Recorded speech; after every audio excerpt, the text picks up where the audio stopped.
Hey, game day program.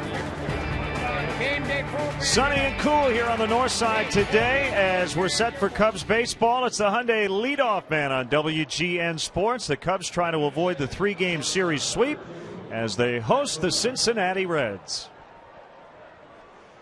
Hi again, everyone. I'm Len Casper. Welcome to the leadoff man. The Cubs have dropped 3 in a row. They're 2-4 on this homestand. Meanwhile, the Reds are finishing up a long trip.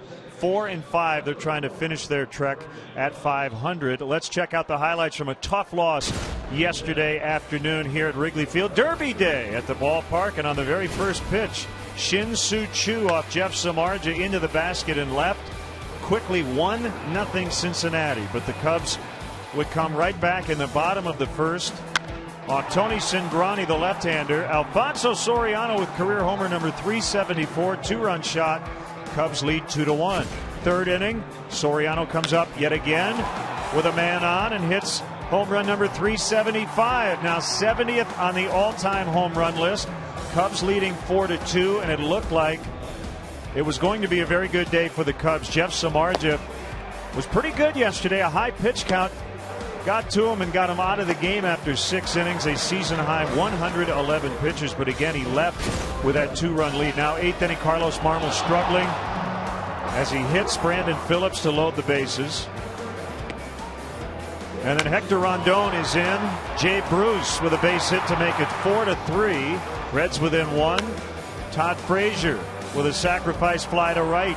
That tied the game at 4. Then after a Jack Hanahan pinch hit walk to make it 5-4, Devin Mesoraco with a sac fly. 6-4 Reds. They get 4 runs in that 8th inning off the Cubs bullpen.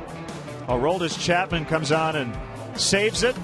And you see what the Cubs have done now. 1-4 against the Reds, but they've already had 4 save opportunities versus Cincinnati and blown 3 of them. Now time for our Hyundai Dealer Spotlight. The leadoff man is brought to you by your Chicago and Northwest Indiana Hyundai dealers, who invite you to come test drive the all-new Hyundai Santa Fe. Visit myhyundaichicago.com.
To you by your Chicago and Northwest Indiana Hyundai dealers, who invite you to come test drive the all-new Hyundai Santa Fe. Visit myhyundaichicago.com. Ted Butterman Band as fans walk into Wrigley Field. And we have brought back Stats Sunday here on WGN. For all of our Sunday broadcasts here on WGN Sports, we will focus in on one of the many great stats in terms of baseball. We're going to start with the tried and true OPS, which is on base plus slugging. You see how you determine on-base percentage. It's basically your ability to avoid outs. Slugging percentage is about power, so we'll have some interesting all-time rankings, season leaders, and also how the Cubs stack up against the rest of the National League. And when we come back, we'll take a look at some highlights from yesterday around the big leagues.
To you by your Chicago and Northwest Indiana Hyundai dealers, who invite you to come test drive the all-new Hyundai Santa Fe.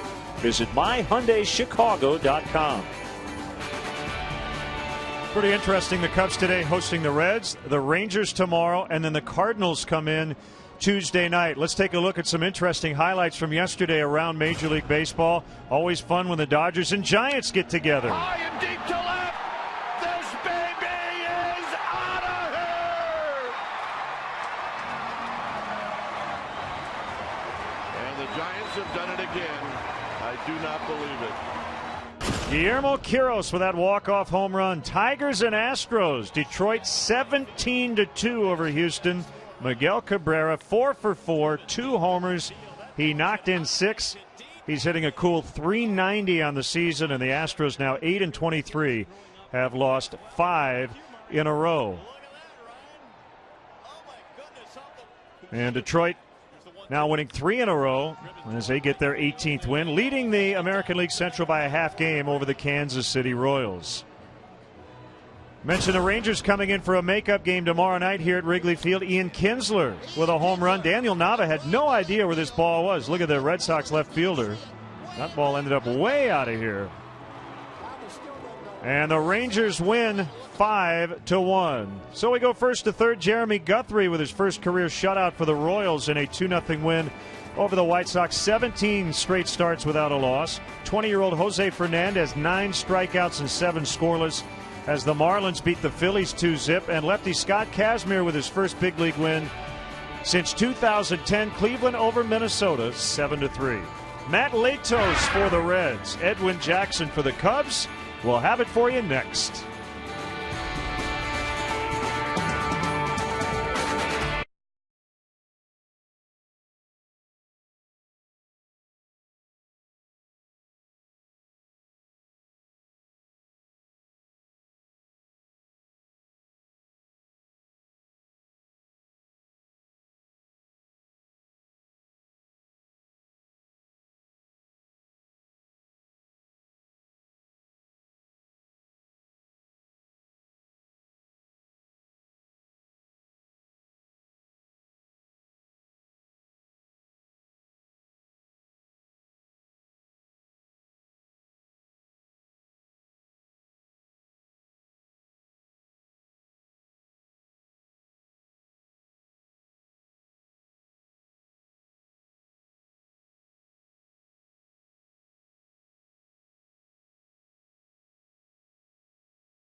We celebrate Cinco de Mayo at the ballpark today as WGN Sports presents Chicago Cubs baseball. Sunny and cool at the ballpark today. And we welcome Cub fans from all over the country watching on WGN America, America's home for baseball.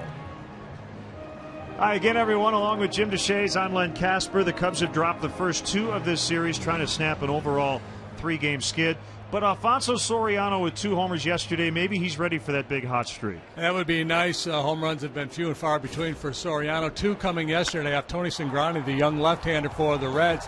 And Soriano's really worn out. Lefties is hitting .421 against southpaws. The problem is he's not getting much done against right-handed pitching.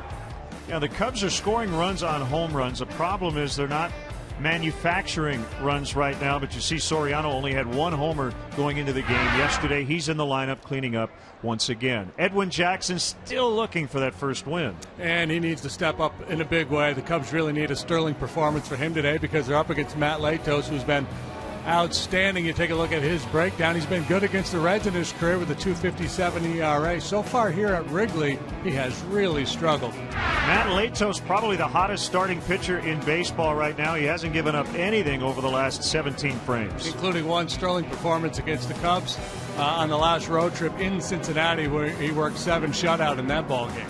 So let's send it down to the field for God Bless America and our national anthem.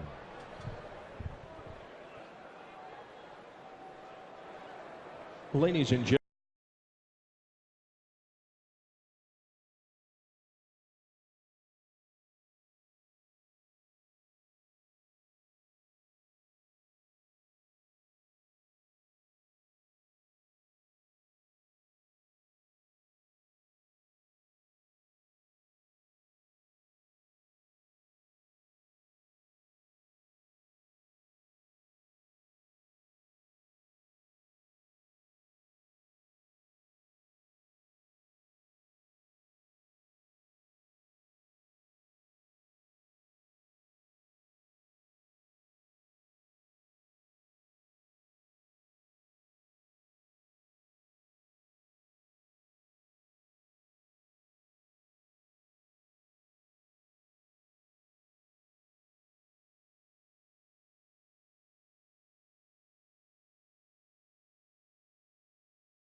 Chicago Cubs baseball, brought to you by Bud Light. It's the sure sign of a good time. Here we go. Honda. Visit your local Honda dealer or go to shophonda.com for current offers. And by AT&T. Find out what's possible with products and services from AT&T. Rethink possible.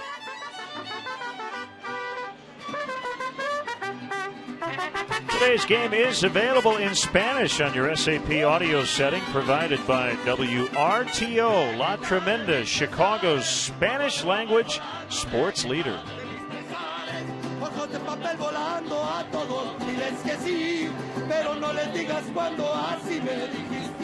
And Chicago Cubs baseball in high definition on WGN TV is brought to you by Xfinity, your home for the most live sports.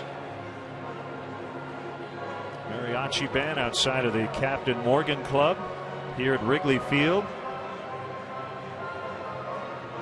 Stat Sunday focusing on OPS, kind of the quick and dirty stat to tell you just how good an offensive player is. And these guys were pretty good. Over 1,000 in terms of their on-base plus slugging. Babe Ruth, Ted Williams, Lou Gehrig, Barry Bonds, and Jimmy Fox. Anytime you get up over 1,000 in terms of OPS, you're talking about an elite player having a big-time year. So to be able to do it for an entire career is most remarkable. The league average, the major league average in OPS, you look around baseball right now, is the low 700s.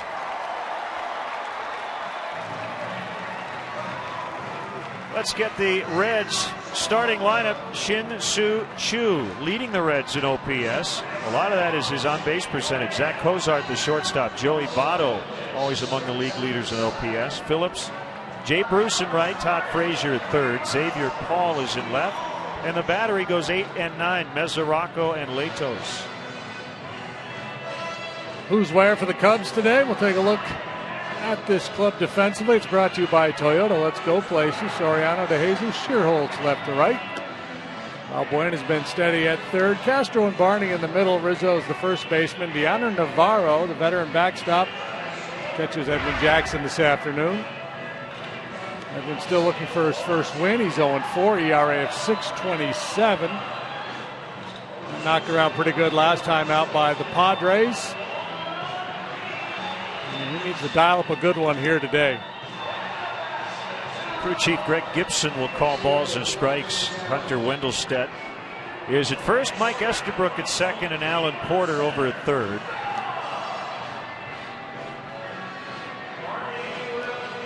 The sun is out.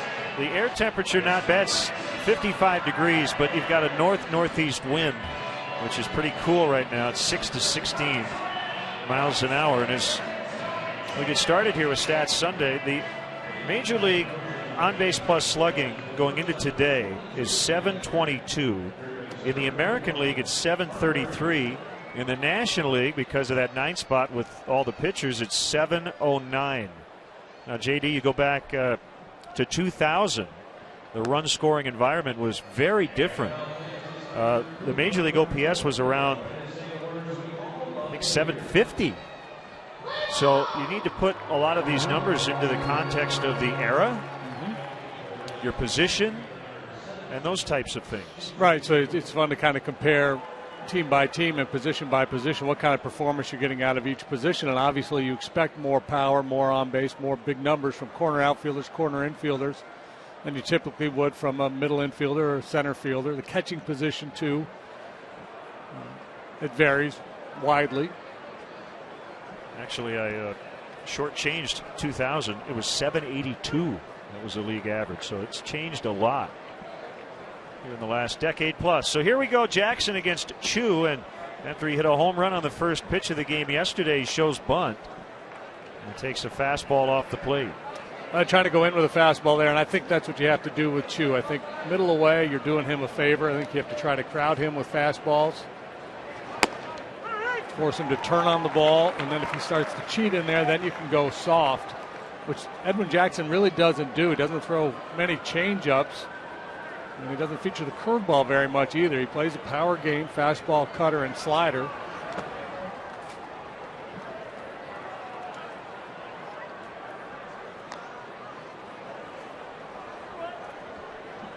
Reds got off to a very slow start on this 10-game trip offensively. They had one hit in back-to-back games in Washington. Chu started off 3 for 26, but he's had a very good weekend. And a base hit to start it. This dude is always on base. 9 out of 20 now for Chu against the Cubs this year. He works walks. He's been hit by a bunch of pitches. And this fastball is more in than away, and he's able to pull it. So he's not a one-dimensional guy. Still think you have to go hard in on him, though. Away is where he's at his best. Shortstop Zach Cozart. And a pitch. Double play ball to Barney. Little flip to Castro. Lots of time.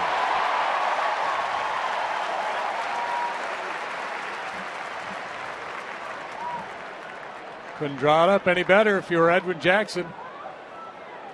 Ground ball at second base with just enough pace on it. And they can get that thing started 4-6-3 without Chu really being much of an issue. See, by the time Castro gets the ball, Chu's just now coming into your screen.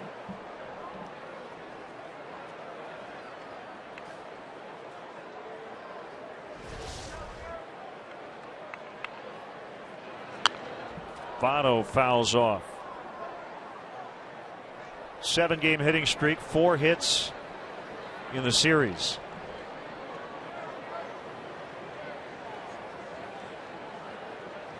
.928 OPS for Votto. He's always among the elite in the league in that category.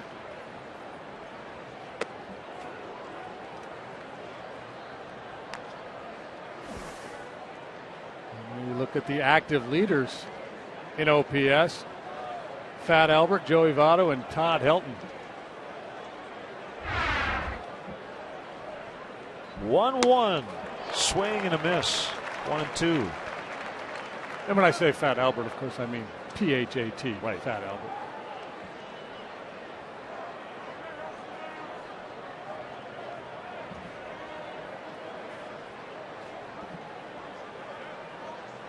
Right-hander coming back on a 1-2, and Votto went after that pitch way out of the strike zone. Jackson gets his first punch out, a hit, no runs, and the Cubs are coming up.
Brought to you by Toyota. Let's go places.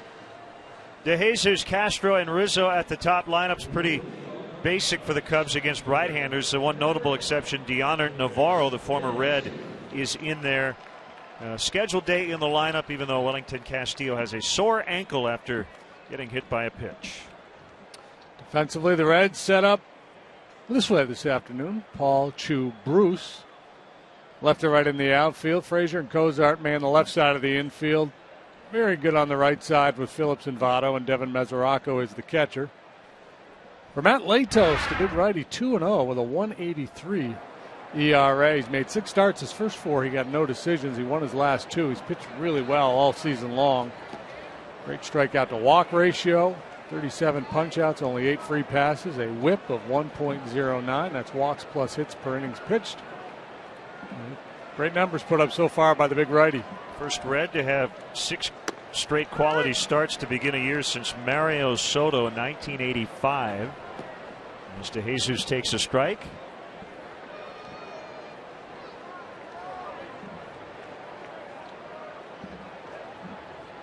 A 1-0 win for Latos over the Cubs on the 24th of April. That was 2 starts ago.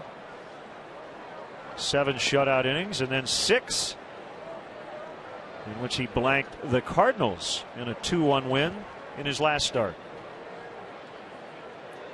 Has been bothered by some right hip tightness and had to leave after 6 innings at St. Louis, but got an extra day because of the Reds' off day on Thursday. So we'll keep an eye on that.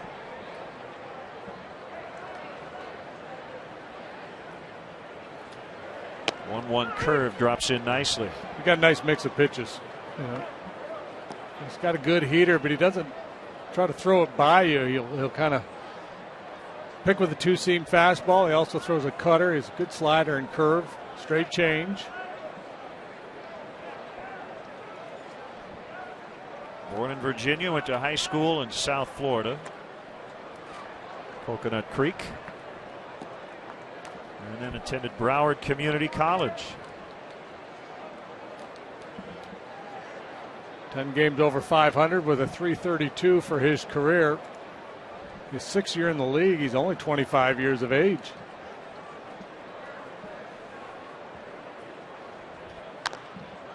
Jesus way out in front. Still 2-2.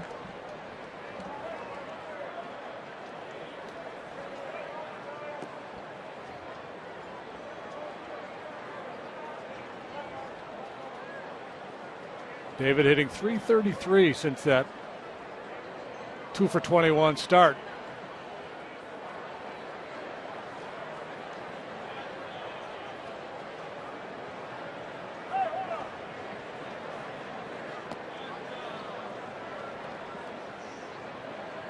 Hitters get into a rhythm with their pre-swing routine, if you will, and then they step in there and they anticipate the pitch being made in a certain amount of time, and if they don't get it, they're going to step out and reset.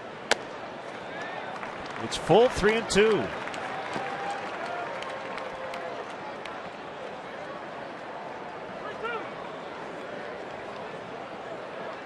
Lefties have not been an issue for Latos this year. They're only hitting .210 off of him.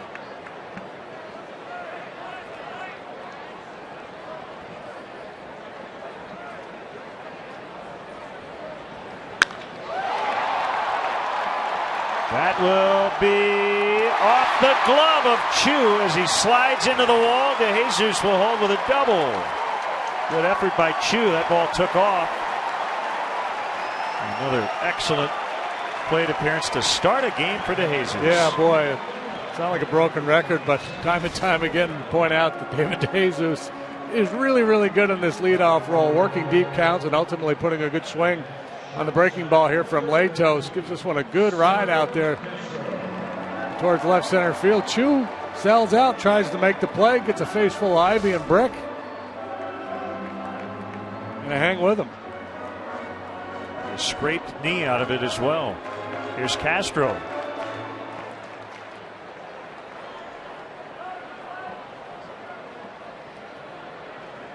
Well, some early runs would not hurt. The Cubs got those runs yesterday. The bullpen couldn't hold it late, but there's a lot of frustration, I think, in this clubhouse right now because the team is doing a lot of good things, but just not able to win a lot of the close ones. Bad defensive play here or there. Shoddy bullpen work. The Cubs are 8 under 500 at 11-19. The schedule starts to get even more difficult with the Rangers and the Cardinals coming in, and then you head off to Washington. Jeff Samardzija, tough luck, no decision yesterday. 1 earned run in 6 innings. Yeah, he keeps this up, he's going to get a new nickname. He'll be Jeff Tough Luck Samardzija. Years ago, there was losing pitcher Mulcahy. It's not really a nickname you want to be hung with for your career.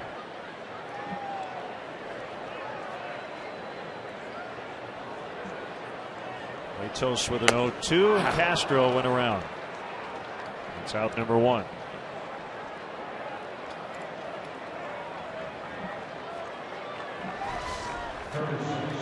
Just couldn't resist attacking that high fastball, but no food up there. Nothing good's going to happen when you swing at that lip high fastball.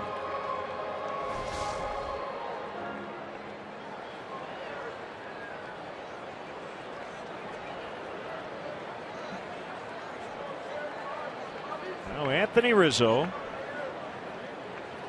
Let's do the math with the on base percentage below 330, but that solid OPS tells you he's slugging at 526 outside for a ball.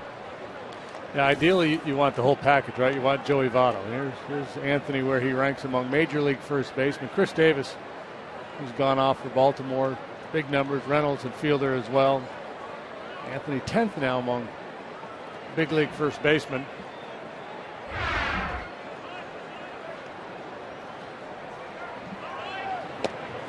So his so-called slow start,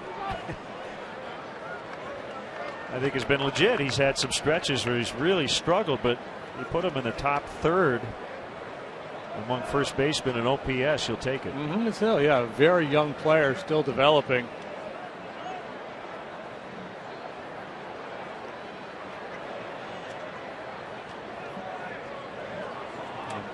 Hope is when he's a finished product, he becomes a guy who year in and year out is up there in that 950 plus range in OPS. Rizzo and Latos, both from South Florida, and both at one time were San Diego Padres teammates in 2011. That's fouled away.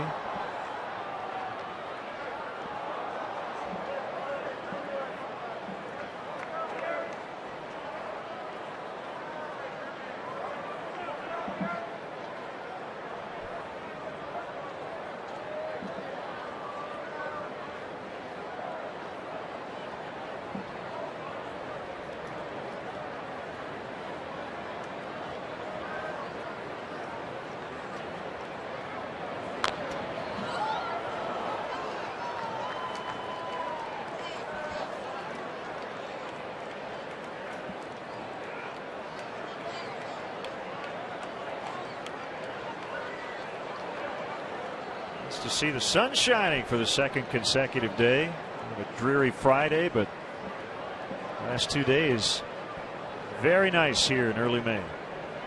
Not too shabby. Rizzo stays alive. That's the tough thing about a guy like Latos. It gives you a lot of things to contemplate when you're in that batter's box. Certainly has enough fastball, because his breaking stuff is really good. You get behind in the count, you're in battle mode. Just hope he makes a mistake, fight off the tough pitches, hope he hangs something or throws it over a big chunk of the plate, and you put a pretty good swing on it. Another 1-2 on the way, and another foul. Love to hear from you today. Our first installment of Stats Sunday. You can email us, Len and JD at Tribune.com. We're on Facebook and Twitter as well. Hope you're having a good Cinco de Mayo.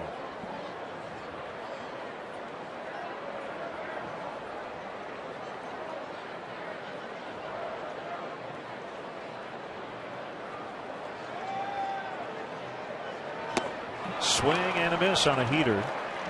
Back-to-back Ks for Latos. His fastball this year has been sitting right around 91 miles an hour, but he can get a little extra. This is a 93-mile-an-hour fastball sliding off the outside edge, close enough where Rizzo felt like he had to take a whack at it. And protecting against that good breaking ball caused him to be a little tardy on that fastball. Is it safe to say that there's some deception there because of, he sets that ball with a stiff arm right behind his body before he uncoils? Yeah, I would think the hitters will tell you they don't get a real good look at him. Right there. Hides it behind his hip. A pop-up. And the Cubs waste a leadoff double by DeJesus. Nothing after one.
We are scoreless after one. Cubs fans, if you want to manage the game along with Dale Swaim, log on to WGNTV.com right now and click on the WGN Sports Game Zone banner to connect all the up-to-the-minute stats and information while you're watching at home. Game Zone is sponsored by The Great Escape, pools, patio sets, play sets, hot tubs, and more. Oh, be perfect little Cinco de Mayo celebration. By the way, I was roaming around here. I walked back yesterday. And there's any number of places heading down Clark Street. There's a lot of Mexican restaurants over there. I was not aware of that. Oh, yeah, no question. Brandon Phillips hoisting one into right, and Sherholtz coming in. We'll record the out. Got a tweet from Drew Dresden. If you only have one at bat, you hit a home run. What is your OPS? Let's see, it'll be 5,000, right? Yeah. 4,000 slugging, and your on-base average would be 1,000.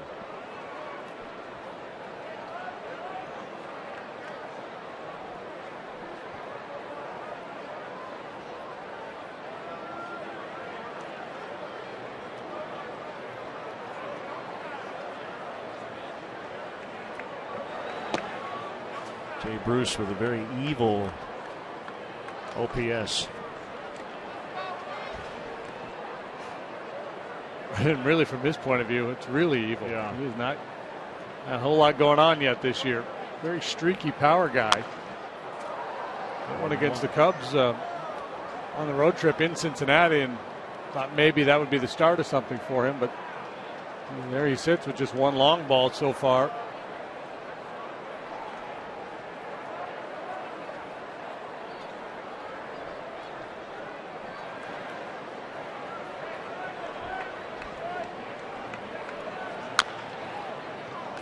Top foul to former Cub Billy Hatcher, first base coach. Another former Cub across the way is Chris Spire. He's a bench coach, but he's filling in for Mark Barry, who's undergoing treatment for throat cancer. This time last year, Jay Bruce had already gone deep 8 times. Called strike 3.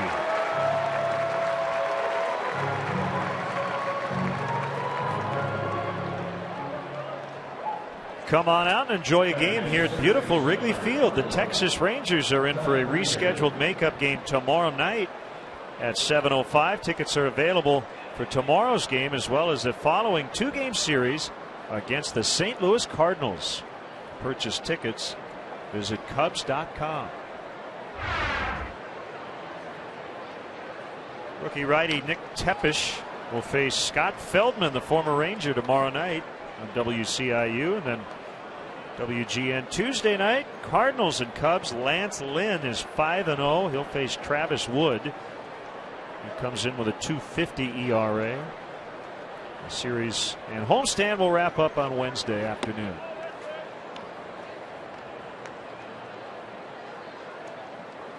And 5-0 Lance Lynn on Tuesday, and then Jake Westbrook with a 1.07 ERA on Wednesday.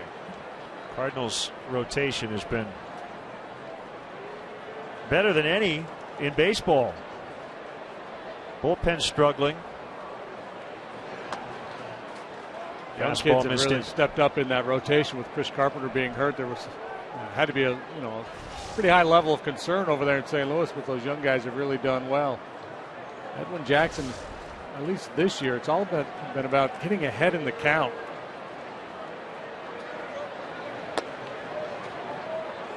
Well, the Rangers' second best starter ERA at 3.12. Cardinals at 2.25. So they're leading the pack by nearly a full run.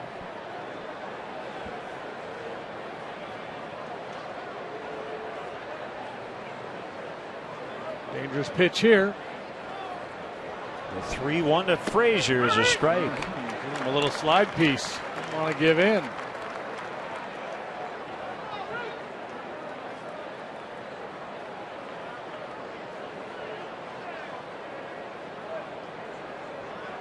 Xavier Paul on deck. A 3-2 count on Frazier. Well, there goes Frazier again with another long at bat. This was the case yesterday. He was 0 for 3 in yesterday's game, but he drove in around with the sac fly. But he had a better day than that just because of all the pitches he made Jeff Samardzija throw. I think he saw close to 30 pitches in that game yesterday. And I think it was that approach by him and a couple other their hitters that forced that pitch count so high on Jeff and maybe cost him a chance to go out and pitch that 7th inning.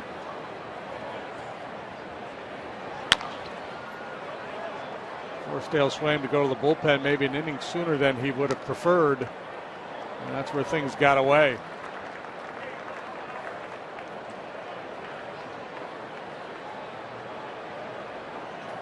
Tough day for Marmol. Faced 3 hitters. They all reached a couple of walks and a hit batter. They all scored.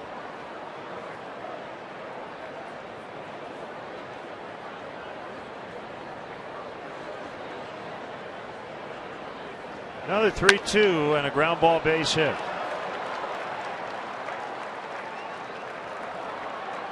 I'm talking about the need for Edwin Jackson to get ahead. When you look at the numbers, pretty startling.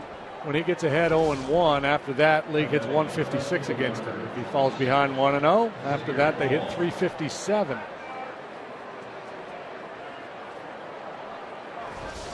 Pretty big split, and it's fairly typical for pitchers to be yield a much lower batting average when they get the jump on the hitters. But guys like Edwin, I think it's more important because he's not a trick you when he's behind in the count kind of guy.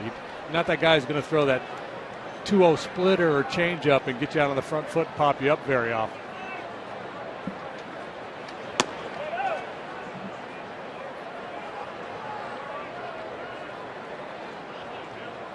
So what you're saying is that pitch right there, in a vacuum, turns Xavier Paul from a hitter in the ones to a guy in the upper threes. Yeah.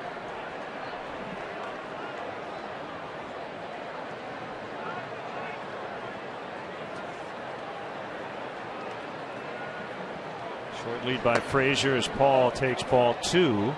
Well, that didn't miss by much if it did. DeHonor didn't do him any favors the way he caught that ball. Jackson 6'3", 208. 29 years old. He won't turn 30 until September 9th. A 4-year deal on January 2nd. Paul held.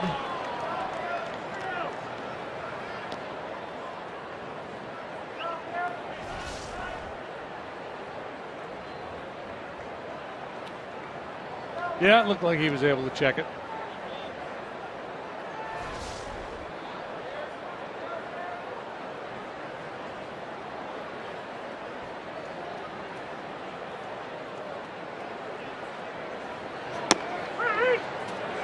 Borderline on the inside.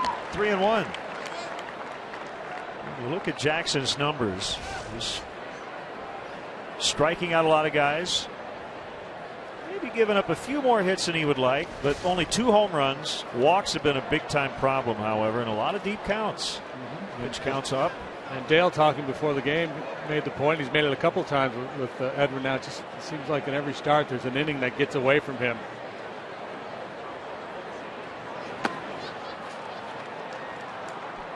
So that's his first walk, and it'll bring up Devin Mesoraco, the catcher. He's had a couple of games where he's been going along nicely, and all of a sudden he just can't find the strike zone. Walk a couple guys, then make a big mistake in the middle of the plate. Somebody whacks a double into the corner, and on you go. Last time out, 4 2/3, 11 hits, 8 runs allowed in a 13-7 loss to the Padres.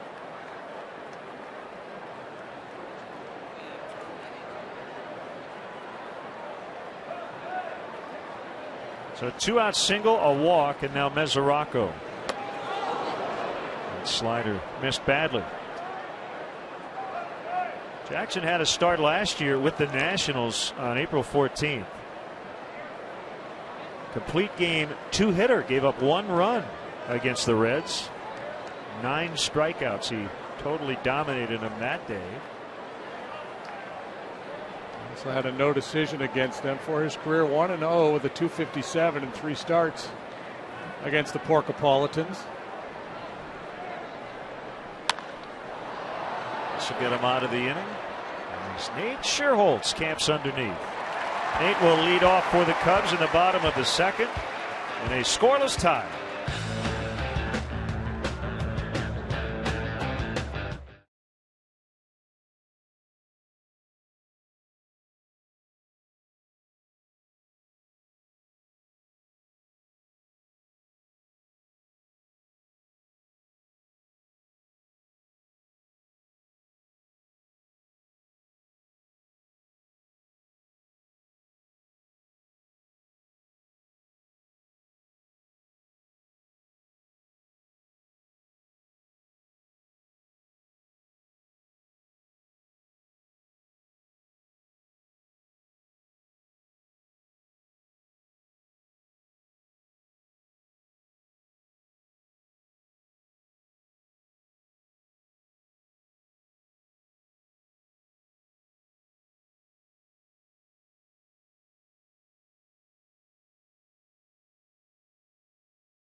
Hey, Cub fans, don't forget to check out Len and JD's baseball blog at WGNTV.com. It's sponsored by Jeff Vukovich.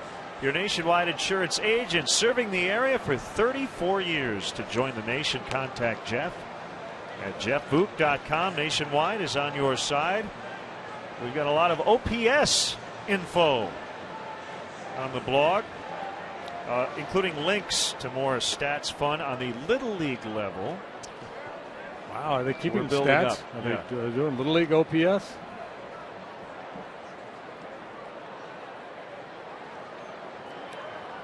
Yeah, you know how they can translate minor league stats into what that guy projects to do in the big leagues. Well, they can do that now in Little League too. Really? So, yeah, you can you know, project a kid's T-ball stats.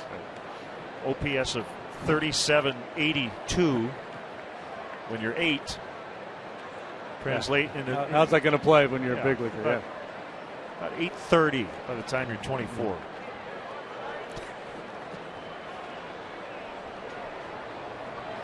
You're going to have kids riding home in the back of the car. Hey, Dad, what's my OPS?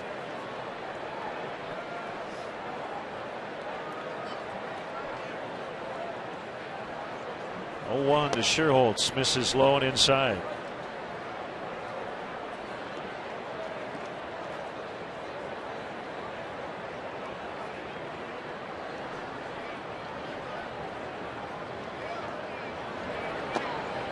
Thing about that number, and I pointed out on the blog, it weights your ability to get on base the same as your ability to hit for power. And we've already illustrated Joey Votto with a really high on base. Anthony Rizzo, his OPS based more on slugging. And there are some who believe that if you had to pick one or the other, would you rather have the better on base or better slugging? In general, you'd rather avoid outs. And the Reds and the Cubs are illustrative of that, as Paul will come way in as the wind gets a hold of it. Sherholtz flies out. So let's take a look at the Cubs. So they've got the low on base percentage at 13. Hitting a lot of home runs, so their slugging percentage at 413. Their OPS 7, but their runs 12. And I think right now the crazy inability to hit with runners in scoring position really keeping that number down. Not hitting with runners in scoring position, and just not having enough traffic. Not enough base runners, because they're dead last in the league in drawing walks too. So that's where the on base percentage part of that equation really comes into play. Now the Reds are kind of the opposite. They're 8th in the majors in OBP, slugging 26th, but they're 6th in runs. So they just are avoiding outs a lot better than the Cubs are. And they are hitting with men in scoring position too. At 275, I believe. They got a couple guys hitting better than 400 with runners in scoring position. Brandon Phillips, in particular, is tearing it up in that department.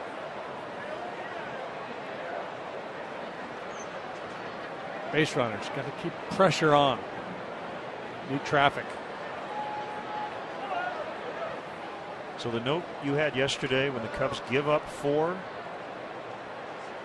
they haven't won, correct? 4 more, I believe. Yeah. More than 4, I think it was.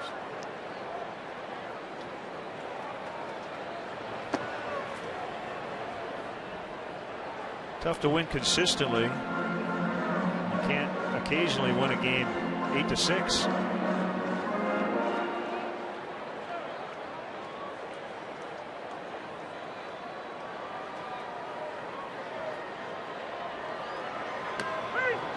Called strike 3. Yeah, the Cubs partner are 0-16 when they allow 4 runs or more.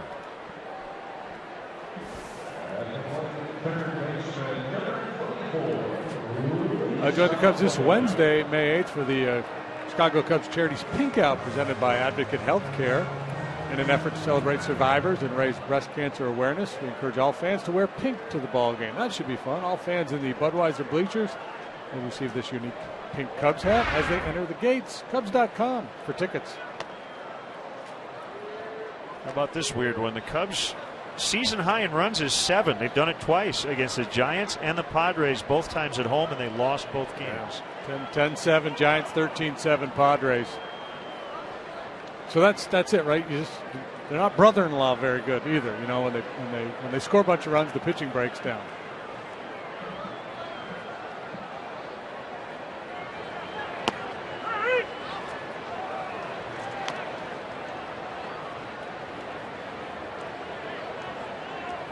One and one to Valbuena. Darwin Barney on deck. In the dirt. And Zaraka will get a new baseball.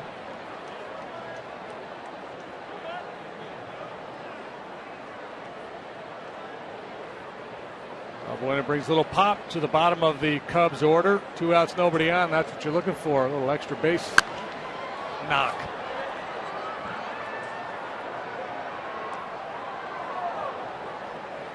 Luis wanted to do some more damage on that swing. Not real happy with the result.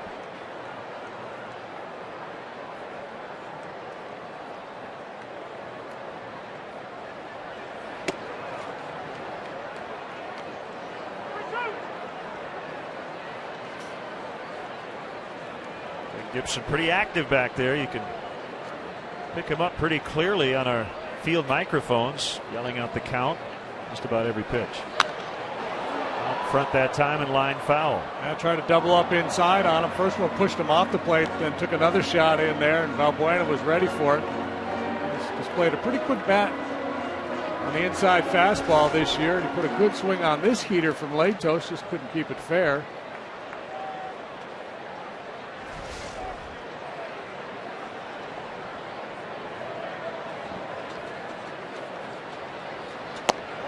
Good AB. First walk issued by Latos. Walked 3 in his last start. I guess I shouldn't say AB because it's not an AB. It's a good plate appearance. Oh, somebody left her hat in the dryer too long. Oh, the one day of the year she was going to wear it. Oh, man. Probably came with ice cream in it at some point. Barney got off to a good start on this homestand, but it's been a struggle in this series. 0 for 8.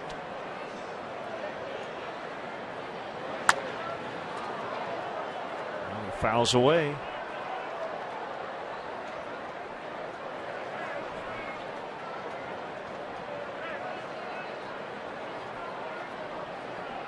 Talked about the Cardinals coming in for a 2-gamer starting Tuesday night. They're going for the 4-game sweep in Milwaukee. And already leading 6-0 after 2. Got Jaime Garcia on the mound. Not part of that ball game yesterday. That was a good back and forth game. The Cardinals have absolutely owned Giovanni Gallardo over the years. He's 1-something against them with an ERA 7-ish. Go ahead homer by John Jay late. Cardinals 7, Brewers 6 yesterday. 1-1 to Barney. A tapper to Latos. And that's it. Cubs have left 1 in each of the first 2 innings. 0-0.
Time for the Chevy Youth Baseball League of the Game. Today we recognize Libertyville Chevrolet for its support of the Libertyville Little League.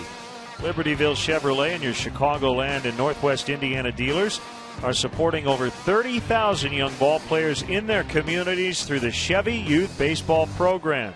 Since 2010, the Chicago area Chevy dealers have been providing these local youth leagues equipment kits, instructional clinics, and much needed financial support. So once again, from the big leagues to the youth leagues, Chevy is truly the official vehicle of baseball.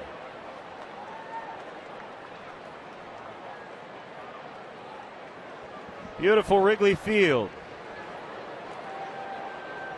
as the Cubs continue this long homestand. Matt Latos leading off for Cincy here in the third.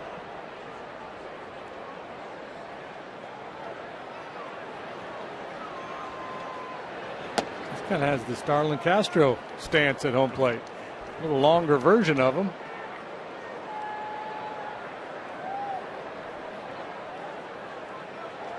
.120 career hitter with 3 home runs, 1 in each of the last 3 years, and hit well out into center, but the wind's going to keep that one in the yard. Wind blown out. That's his 4th career homer, but DeJesus grabs it on the track. That kind of a day where you can, except for the most dangerous hitters, be pretty aggressive in the strike zone. And assume the ball is going to stay in the yard, especially if you hit it to the bigger part of the stadium out there, straightaway center field.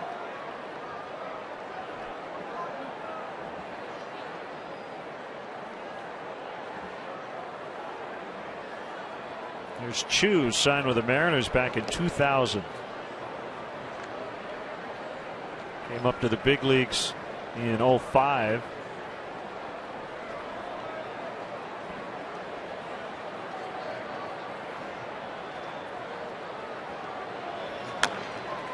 Chu signed right out of high school, joined the Mariners organization, unlike so many other players from Asia who have played professionally and then transitioned over to the major leagues. He came out of high school. Hisop Choi, I believe, did that as well.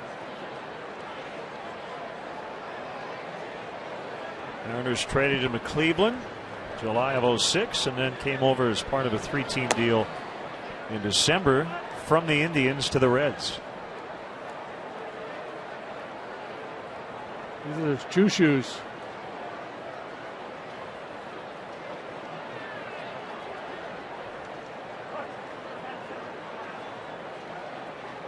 His goody Chu shoes. That's right. He and Ian Kinsler last year, the only big leaguers to have at least 40 doubles, 15 home runs, and 20 steals. And no surprise to see what he is doing with the Reds.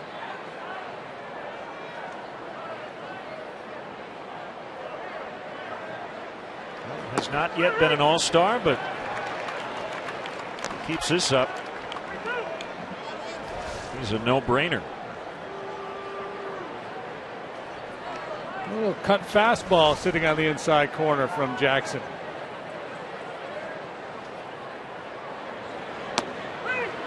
Called strike 3. Chu wasn't so sure. But Greg Gibson has a final word.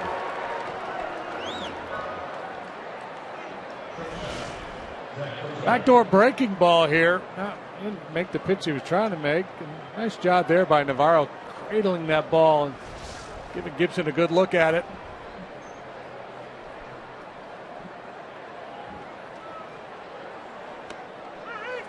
Slider in there on Cozart. He hit into a 4-6-3 double play in the first.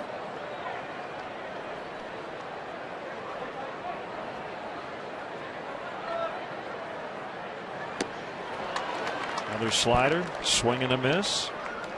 Cozart, product of Old Miss. Second round pick in 07.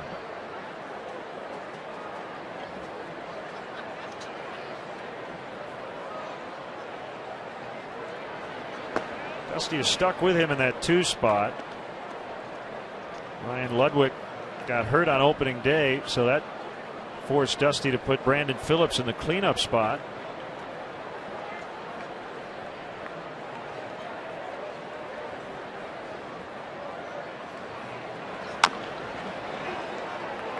Jackson will barehand it. Not a great throw, but they get the out, and a 1-2-3 third for Jackson.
Cubs baseball is brought to you by Bud Light. It's the sure sign of a good time. Here we go. We got a battle of the bands going on out there.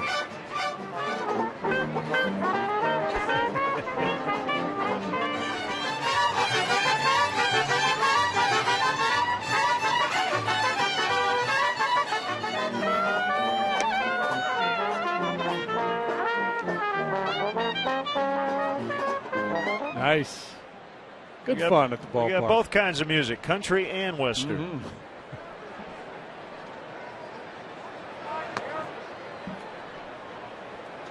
Ball one on Edwin Jackson.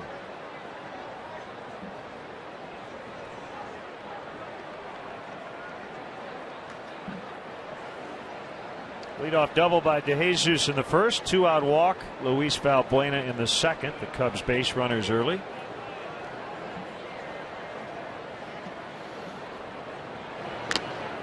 A wicked cut there by Jackson. Got a piece of Mesoraco as a result of that foul.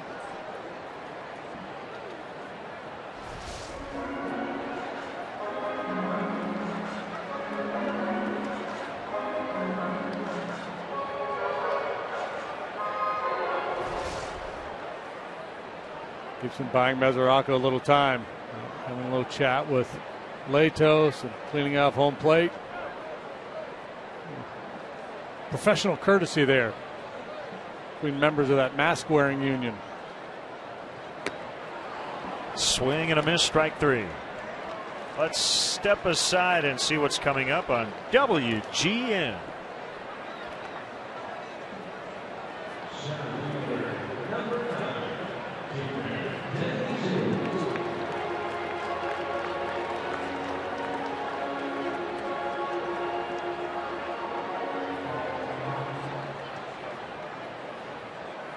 Jesus with a long at bat in the first, resulting in a long double.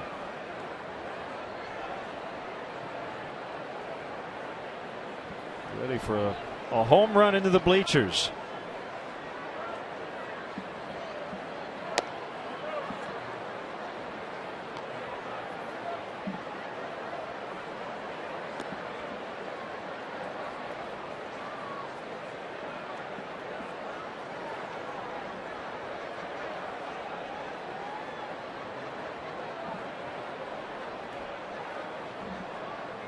Latos with a 1-0. Nope, 2-0.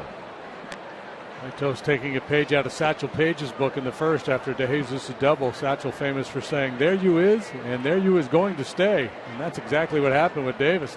With David did not advance after that leadoff double. Got a big problem. Yeah. Struggled with that leadoff guy in scoring position, not getting him in. 0 for 3 in that first inning. 2 strikeouts and an infield pop out.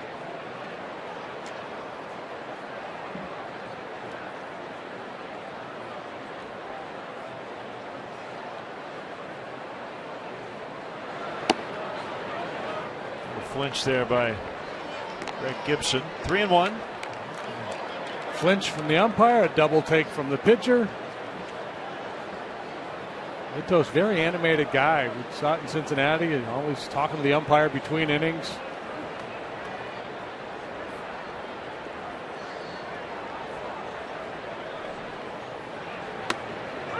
Three and 2. Different ways to look at it. That leadoff man in early inning situation. The game not on the line, nobody out. I remember left-hander Mark Redmond. His philosophy, runner at second, nobody out, was that guy's going to score. In other words, he just kind of put that runner out of his mind and just tried to get the batter out. He said more often than not, but by not worrying about that guy, he had a better chance to keep him from scoring. Didn't want to change his approach too much. I think that makes good sense. Wrigleyville Rooftops has premier seating for up to 200 guests for corporate gatherings, family reunions, and bachelor or bachelorette parties. Individual and group tickets are available for all games. For more details, go to WrigleyvilleRooftops.com or call 773-248-ROOF. Roof. I believe we had a wedding up there this morning. I think you're right. We were invited. Sorry we couldn't make it. Where are you registered? We'll be sure to pick you up a nice silver platter somewhere. Congrats to Rob and Christine. The ceremony was a couple of hours ago. We assume they are still married. Castro grounds out, and the Cubs go down in order in the third.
To see young families here at the ballpark on a nice day as the Reds and Cubs get into the fourth inning.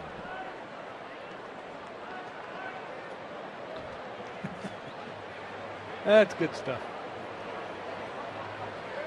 Votto struck out in the first.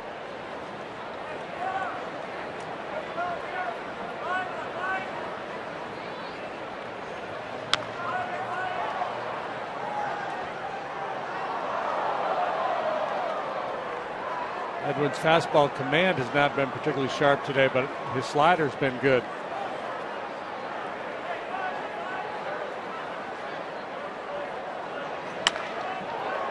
Line in the left. Pretty good example of what I was talking about, trying to go down and away, and it was up over the heart of the plate.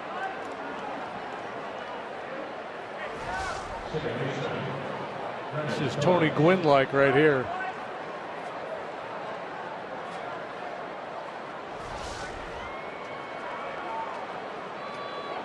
Rough first today for Roy Halladay. Gave up 5 to the Marlins. 2 hits, 3 walks. So he trails 5-zip in the third.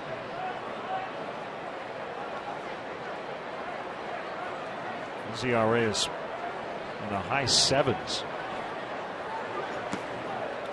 Yeah, he had gotten off to a rough start. Then he settled in, had a couple, 2 or 3 really good starts, and the last 2 have not been good again.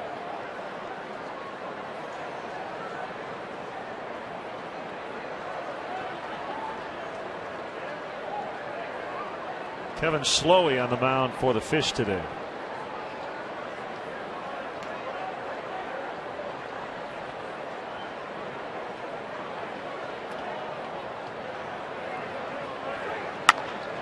The ball hit hard, this time into center.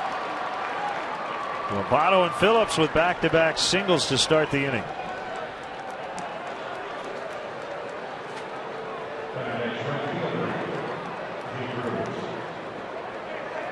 Jackson, after that last start, said, well, probably one of the worst of my career, but he added, it's a test of character. It's a little bit of a soul-searching moment for a guy who's not used to going a month without a win. He's earned the reputation, being a tough-minded guy, being able to battle through adversity. That's one of the reasons why the Cubs signed him to a 4-year deal. And the numbers from that last start. Well, some adversity here. Nobody out. Jay Bruce fouls off.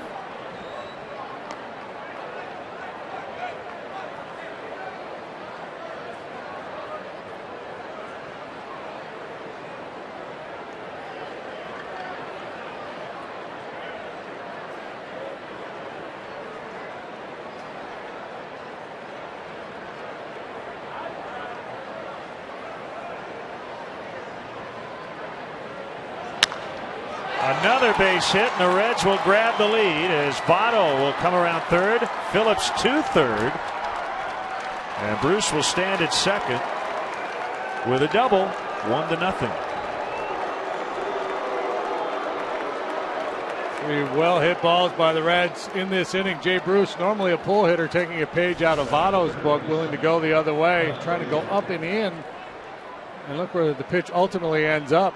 He's got a lot on it, but in not the spot they were trying to make that pitch. Bruce made him pay.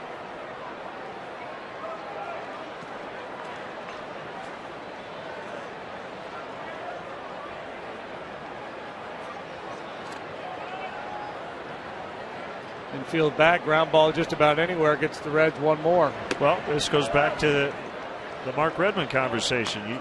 If you're Edwin Jackson, you got to just get an out here, right? Right, and that's the danger. You got to be careful. You know, it's still relatively early in the game, trying to, nibble around an RBI situation. That's when you end up walking people, putting more guys on base, and setting up the real big inning. Every time the Reds have been in this situation, second and third with nobody out, they've managed to score at least one, and the Cubs have given up at least one.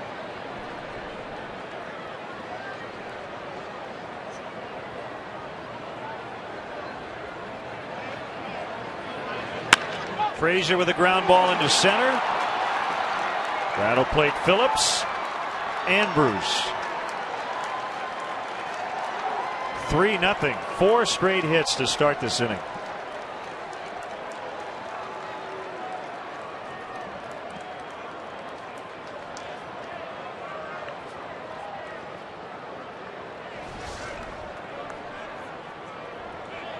It's a pretty potent bat that Dusty Baker has down in the 6th hole in his lineup in Todd Frazier. He's hit 6 home runs this year, driven in 23 now after this 2-run single.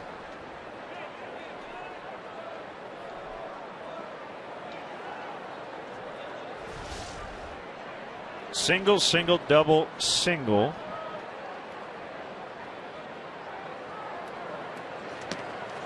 And this one gets past Navarro. That'll allow Frazier to get to second.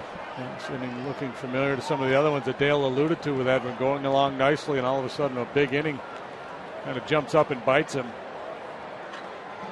A lot of times walks or maybe a misplay in the field is part of it. It's all been hit so far. This cut fastball eludes Navarro. Not an easy pitch to handle. Well, he probably should have been able to keep in front of him at least.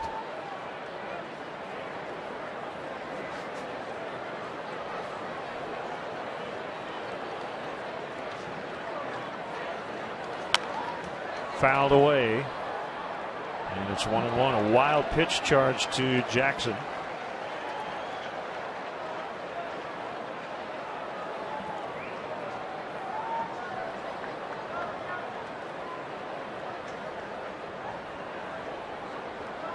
Ryan Ludwig was the opening day left fielder for the Reds. He got hurt on opening day. Chris Heisey now on the DL. So Xavier Paul, a bench guy, getting a chance to get regular at bats.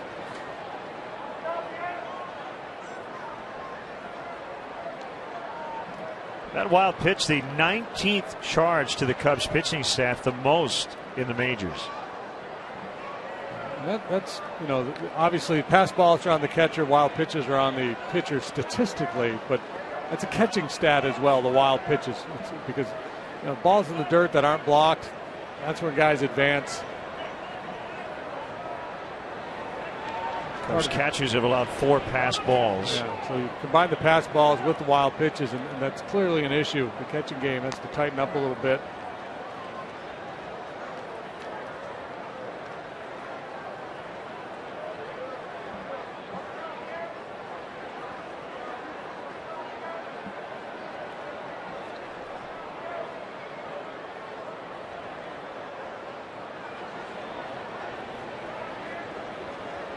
Two on Paul. Here it is. A chopper to Barney. That'll move the runner up to third as Darwin gets him. So that's a first out. Frazier now at third.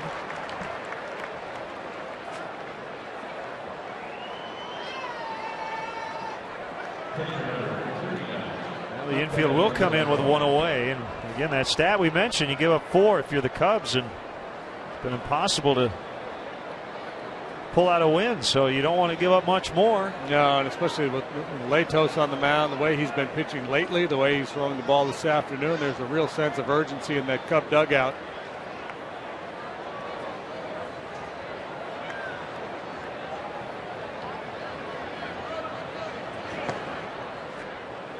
Low for a ball.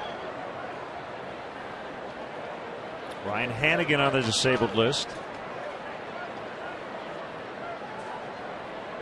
Got a strained oblique.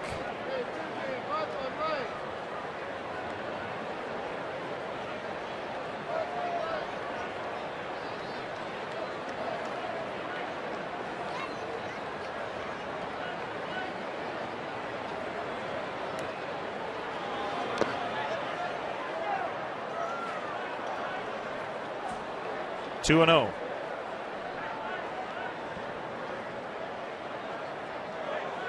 Trying to get Mesoraco to chase here, and so far he's not been willing to.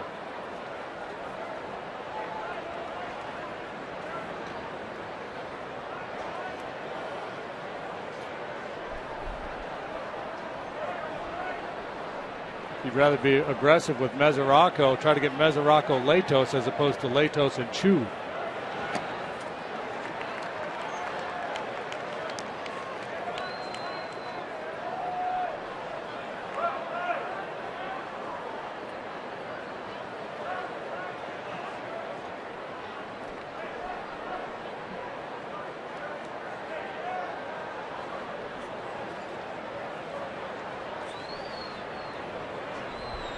Navarro really wants that fastball in. To that sign a couple of times because he wanted to throw to third, and a good block there by Valbuena. And Navarro very emphatic about where he wanted that pitch. And which led him into that pickoff attempt.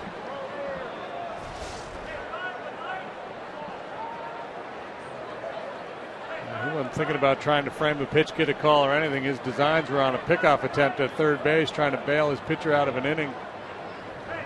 Maybe Valbuena gave him some kind of a signal.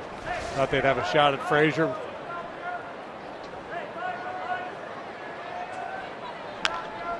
That clearly looked more like a design play between Navarro and Valbuena than the catcher reacting to an inside fastball. He gives a sign, and then he goes, I really want this pitch in. Just the way he catches it, he's kind of coming out of his crouch as he's receiving the ball.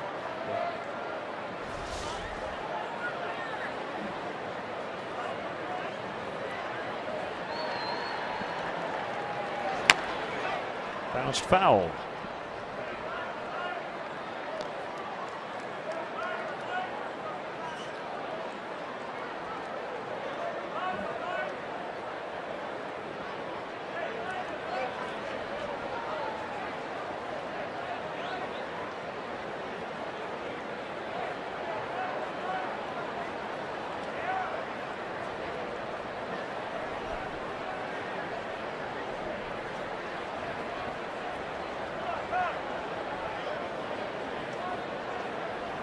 At 9-0 now, Marlins over the Phillies.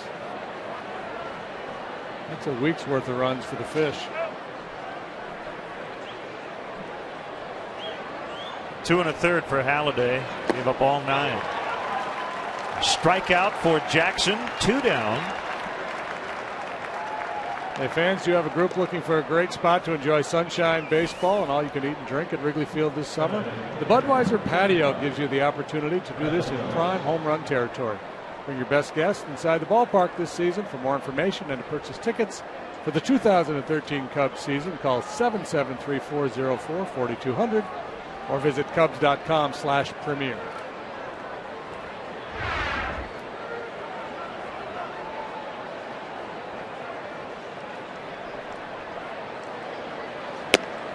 Toast went.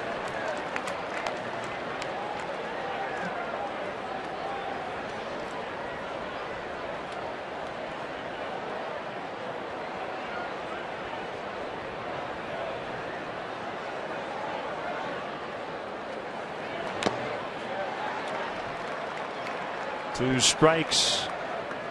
Latos with a 3-0 lead. Happy birthday. I'm not sure it's his birthday. Maybe he's saying happy birthday to those who have a birthday today. It could be. He's just the general birthday guy. He's like an advertisement for birthdays.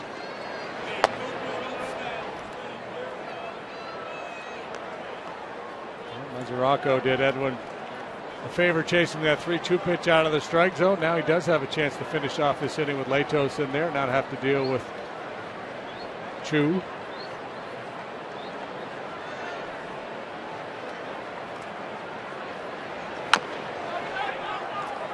Navarro calls off Jackson. And a good pick by Rizzo. It saved a run. As it is, the Reds get 3, 2 on the Frazier hit, and it's 3-0.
Look at the Cubs' forward upcoming schedule. Texas in for a makeup game tomorrow night on the U at 7.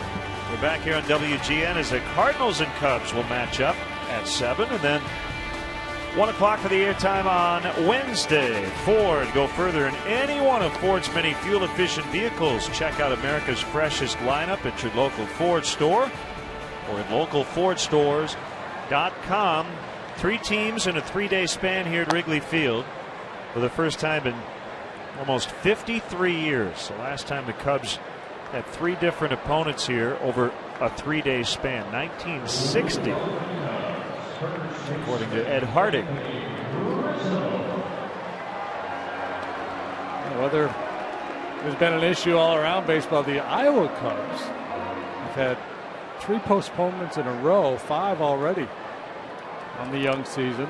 And they are playing today, so that's good news. They're going to have to start playing triple headers. Tied with Oklahoma City in the 4th at 1-1. Cubs here trail 3-0 to Matt Latos and the Reds. Latos with 20 consecutive scoreless innings.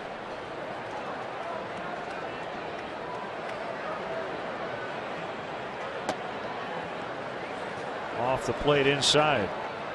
He's got to go a ways before he chases down Oral Hershiser. And Oral ended up with 59 something or other back in '88. So if he can do this 3 more times, he's got the record. Nothing to it.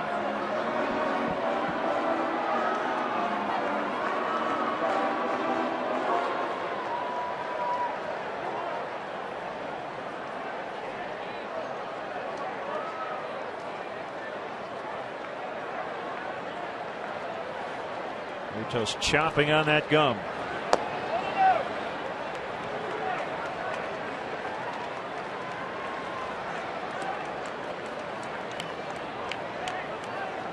Should get a pitch to hit here. Latos has been so crisp. You know, he's been able to hit corners when he needs to. Elevated and missed. Good start. Don't miss the exciting opportunity to go behind the scenes of the legendary home of the Chicago Cubs with Wrigley Field tours. Guided tours include visits to the press box, clubhouses, dugouts, as well as a chance to actually step on the field. This must-see Chicago attraction houses almost 100 years of history. Wrigley Field tours are offered on both game days and non-game days. So visit Cubs.com/tours to book yours today. Well, this was a good combo yesterday. Rizzo on with Soriano at the plate. Sori hit 2 home runs in this spot. Now ranking 70th on the all-time list with 375. He's 1 behind Carlton Fisk for 69th, 2 behind Norm Cash and Jeff Kent for 67. A nice round number, 375 career bombs. Probably out if that comes down, but I'm not sure it's going to come down. That thing was skied.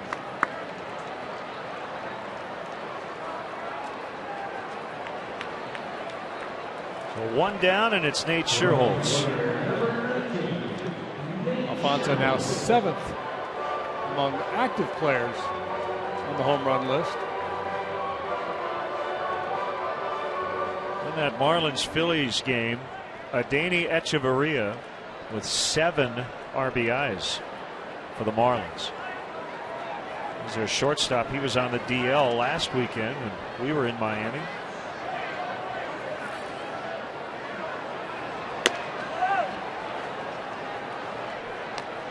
Four of the RBIs coming on a grand slam.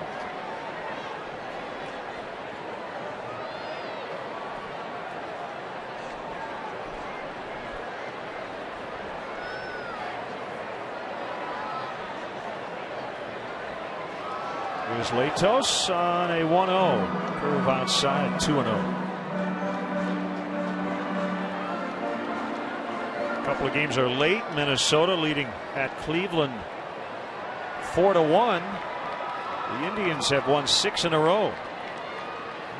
Streak in jeopardy. They've been scoring a bunch of runs. Not today, though.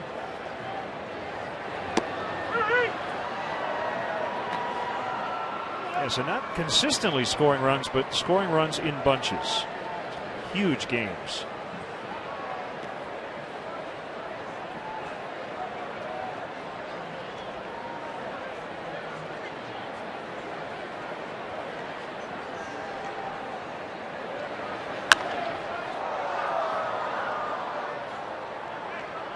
A's and Yanks are tied at 4 in the 8th in New York.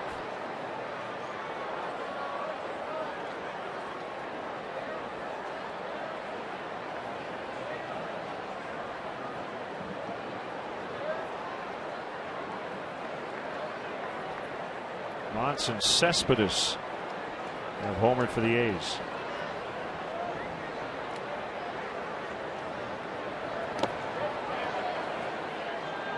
And Sherholtz went around. That's his strikeout. Number 5 for Latos. He's had at least one punch out per inning. That swing and miss breaking ball here. Pitch got a lot of depth to it. That's not just a tumbling breaking ball. That's a hard breaking yacker.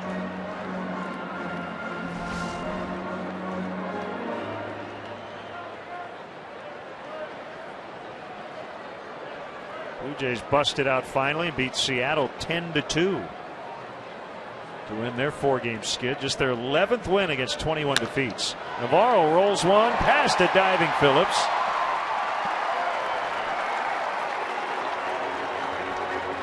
Cubs' first hit since the double by DeJesus in the opening inning.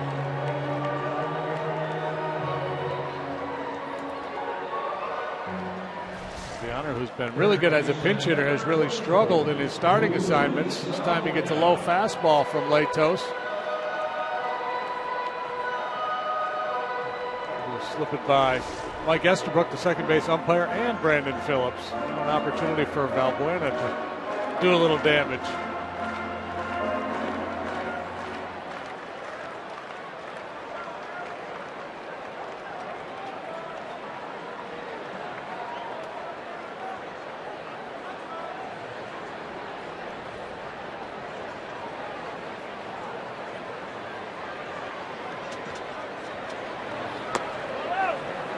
Have gotten more home runs from the third base position than any team in the league. They did coming into play today. David Wright went deep for the Mets, so I think he's tied the Cub tandem.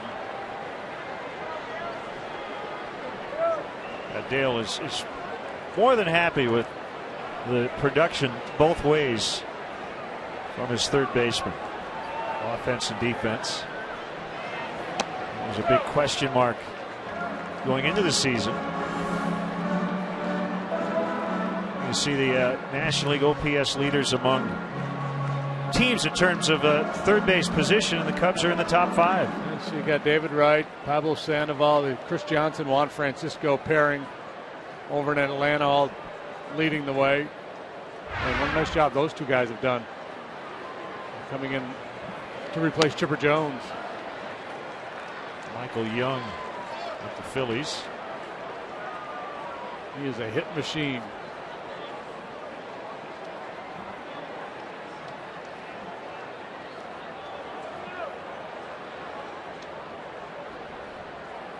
He's pretty well tatted up, is Matt Latos.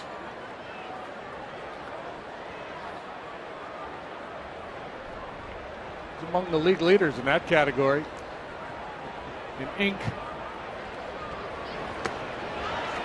And the bases are loaded for Darwin Barney. Valbuena's taken 2 walks already. All of a sudden this inning, Latos a little defensive in his approach, handed that 3-0 lead, and all of a sudden he's pitching like he's in a 1-run game in the 8th, being very, very wary of the strike zone, walking Rizzo and behind a lot of hitters in this inning. Now he walks Valbuena. It's enough to get the pitching coach's attention. It's Brian Price, Big League pitching coach with his 3rd team. Major League Coach of the Year, according to Baseball America, in 2007 when he was with Arizona. Darwin Barney now 0 for his last 12, 3 for 18 on the homestand. He needs something good to happen. He's got a great opportunity here.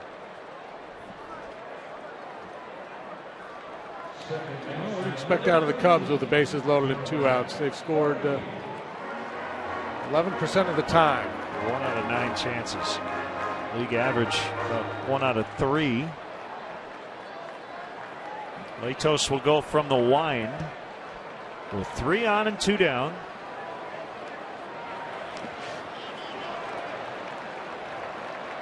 Quick feet there by Mesoraco.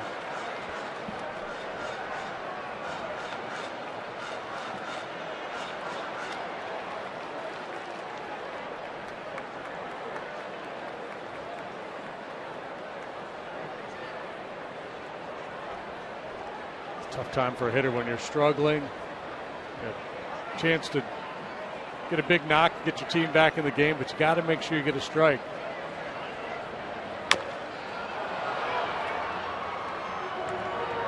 When you're scuffling as a hitter, the tendency is to start to expand the strike zone even more. You're trying to hit your way out of a funk.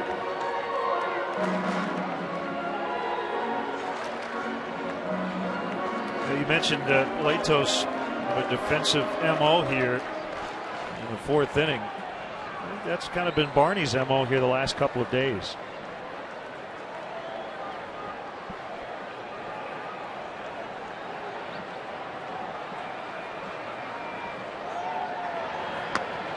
Good take. 2-1.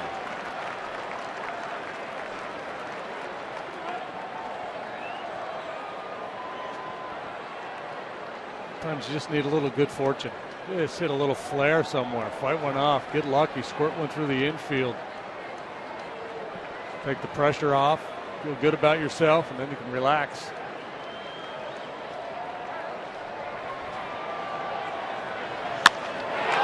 Driven to right. Jay Bruce backpedaling and makes a catch and ends up tumbling to the turf.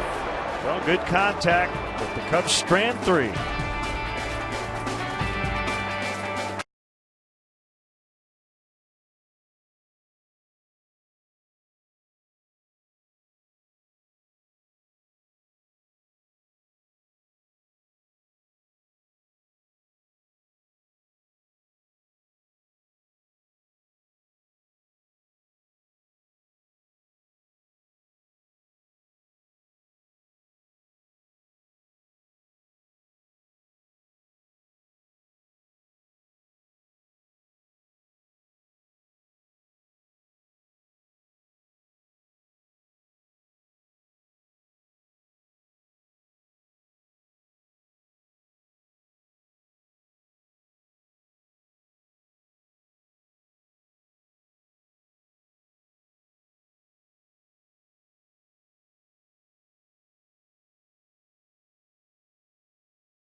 Fifth inning is brought to you by Fifth Third Bank, creating contemporary solutions for a better banking experience for everyone.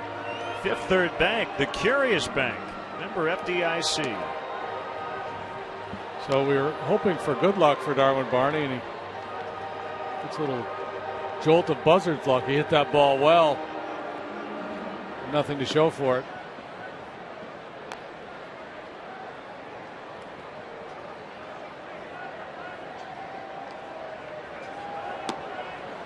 Edwin Jackson giving up 3 in the 4th on 4 hits. Will face the top of the Reds order in the 5th.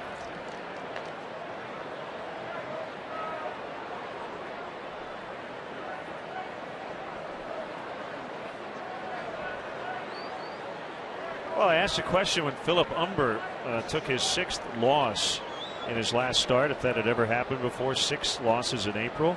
Well, stats came through for us. Phil Umber and Dave Stewart in 1984, the only pitchers in the modern era to lose 6 games in April. That's before Dave Stewart became Dave Stewart, I'm guessing. Stewart really struggled in his career and then hit his stride. I guess it was with Oakland. Developed that split finger pitch. Some great work with Eurythmics. Oh, that was the other Dave Stewart. 1-1 on Chu.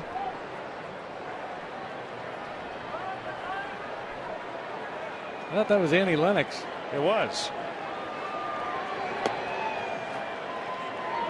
Dave Stewart's the guy with the beard. So you go deep. You go deep into the roster.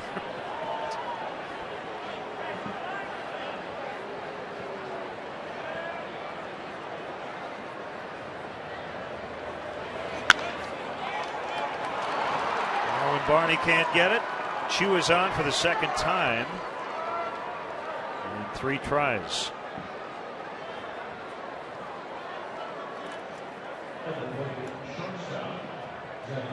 Chu from South Korea. His high school had a baseball academy, and apparently the way it works over there, if you're in this baseball academy, you basically don't study. All you do is baseball, starting at 5 o'clock in the morning. The downside is if you don't make it in baseball, you don't have much of a plan B, but worked out well for him. Takes a very aggressive lead over there at first base.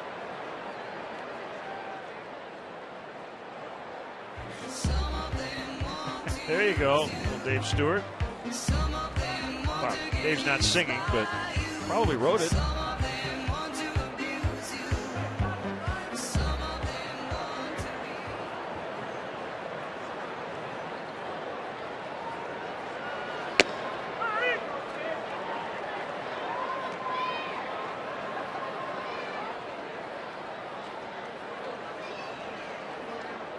Strike on Cozart.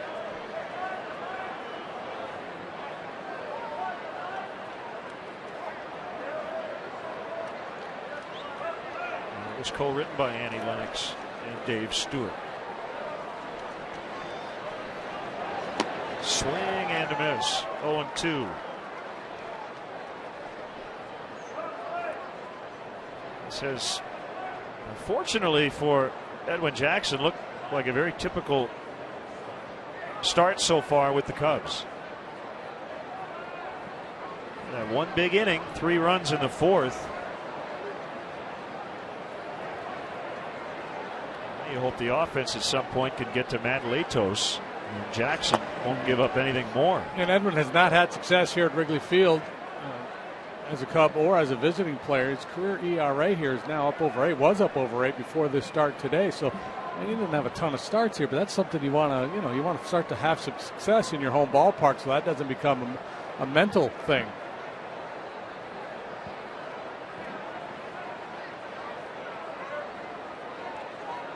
As a sign from Navarro. Chu got a good jump. The pitch is low, and the throw gets away from Castro. Chu will advance to 3rd.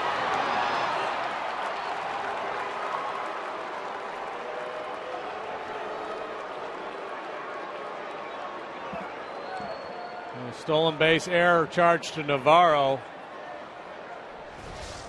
allowing Chu to move over to 3rd base.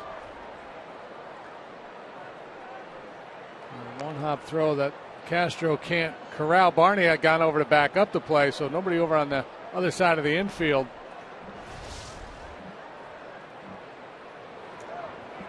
We'll bring the infielders in with nobody out. There have been a lot of bases gained against the Cubs this year on plays like that. Errant throws that aren't contained, knocked down, whether it's at home plate or second base or first base. We'll get it done. Here's DeJesus, goes back. Chu tags. And Cozart will get a sacrifice fly as it's now 4-0. on-base presence of Chu, such a difference maker for the Reds. Single, steals the base. Playing like that at second base, normally you'd want your middle infielder, if he feels like he doesn't have a tag play on the player stealing, to come out in front of the base and just make sure you knock the ball down so there's no further advance. But that play looked like, if you're Castro out there and you're reading that, you think you might have a chance to pick it, make a swipe tag, and get Chu.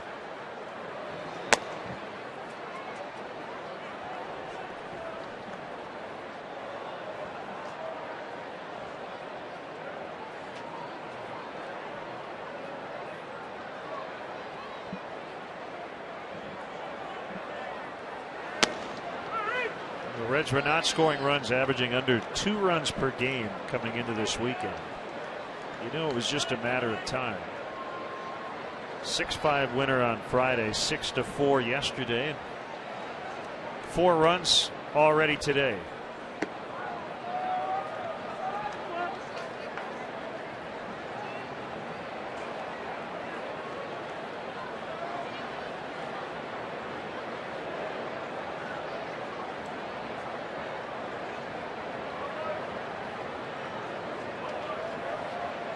Jackson throws on a 2-1. It's inside.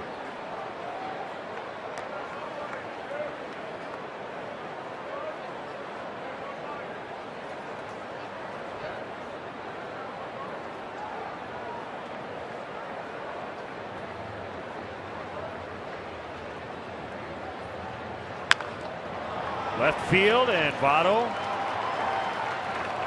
will head on over to second with a 1-out double.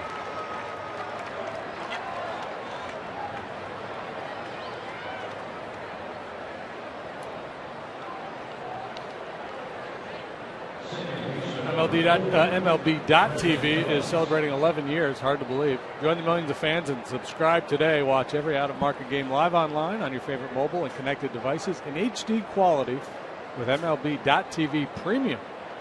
Visit MLB.TV today. MLB.TV, baseball everywhere. Here's Phillips. 8 hits now for the Reds this afternoon. Back to Jackson. They've got Votto. Well, he had him if he wanted him. He'll get the out at first, 2 down.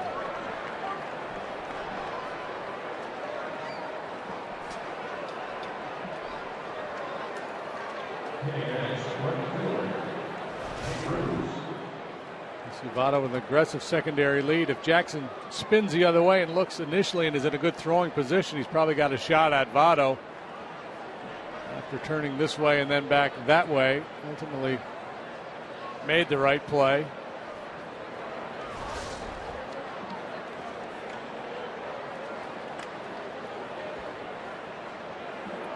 Bruce with the double in the 4th gave the Reds the lead. Knocked down by Navarro.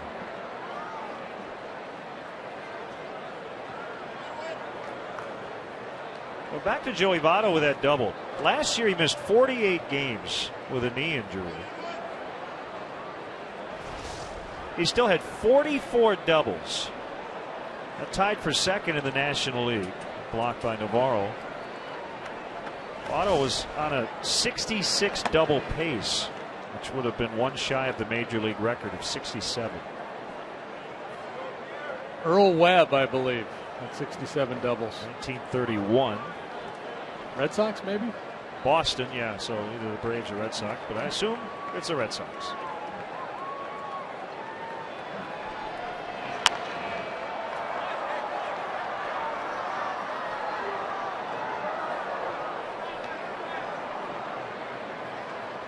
Yep.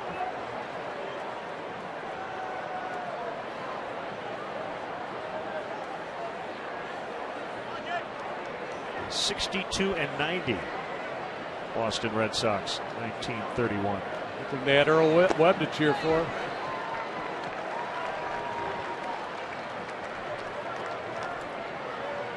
Bruce was willing to go Votto, if you will, last time up, shooting the ball to left field.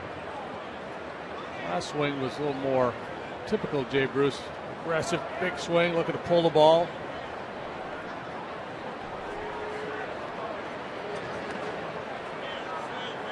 Another knockdown by Navarro. 3-2 on Bruce with Frazier on deck.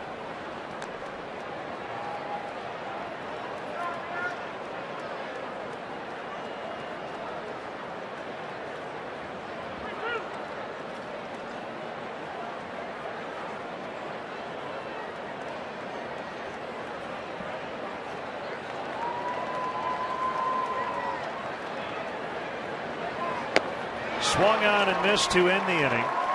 They add a run to their lead. It's now 4-0 as we head to the bottom of the fifth.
Four nothing Reds. The fifth inning is brought to you by Fifth Third Bank, creating contemporary solutions for a better banking experience for everyone. Fifth Third Bank, the Curious Bank, member FDIC. Litos cruising along again.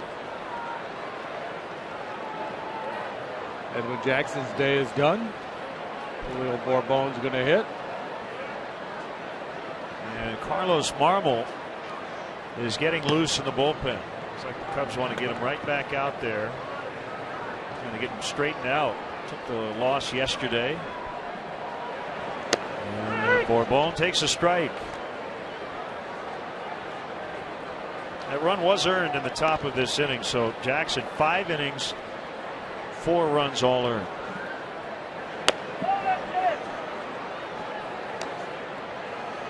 Pretty hard. 8 hits today, and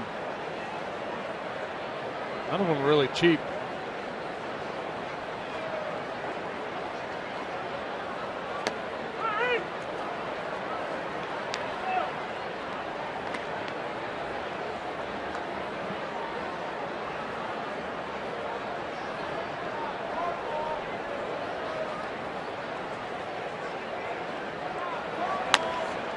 Line to Votto for the out.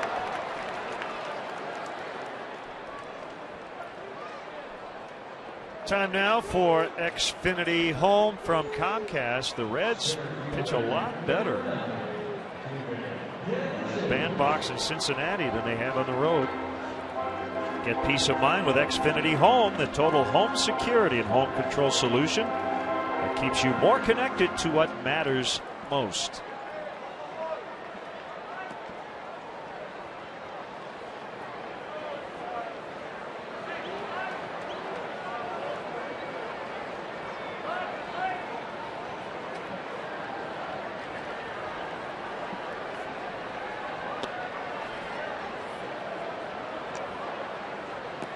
Well, Jackson certainly has been the head scratcher in the Cubs rotation, but overall because everybody else has been pretty good, that still has been a strength. That area Absolutely, of the team has been the strength. And that's the concern, right? That you've wasted all those good starts to this point in the season, and you expect maybe a little regression, that the starting pitching won't be able to hold up and pitch at that level. Now, with Matt Garza, hopefully coming back soon, he may be able to provide a little boost. It's really going to be interesting to see what the Cubs do when Garza comes back. He's slated to pitch tomorrow with AAA Iowa. He continues to rehab.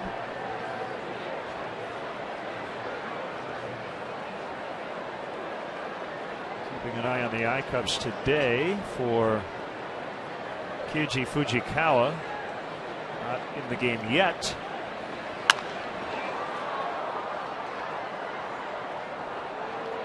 Josh Vitters with his first homer of the season. He's just activated, wasn't he? Yeah.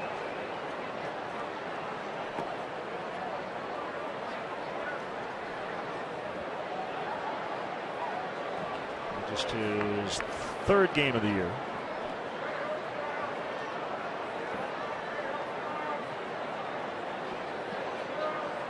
Two-two to DeJesus. He got him. Fastball at the knees for out number 2. And again, a strikeout per inning at least for Latos. But look at the execution of the game plan. Our pitch tracks all the work away, and then the good two-seam fastball that starts in. He's looking away, has to protect that outside corner, and then the two-seam that starts and runs back to the corner. No argument from David. Just a great pitch and a real good sequence executed by Latos. It all starts with fastball command. Or it all starts with a tiny little sombrero.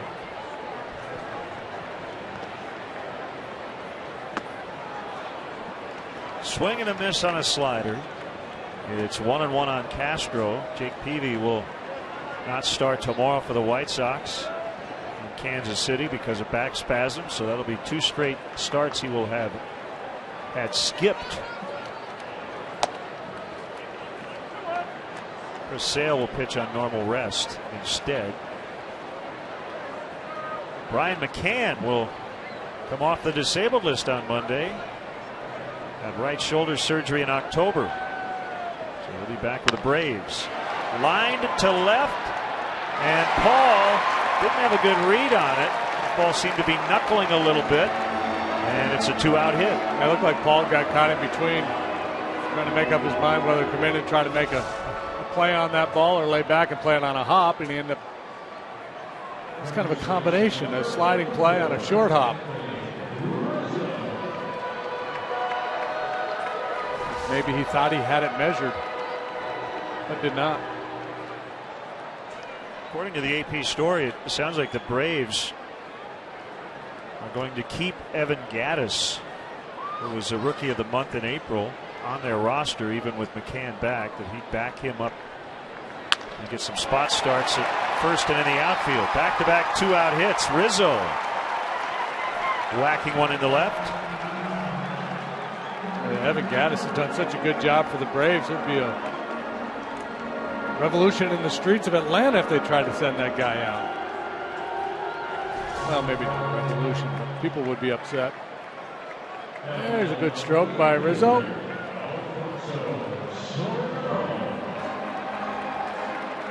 Six-game hitting streak for Anthony.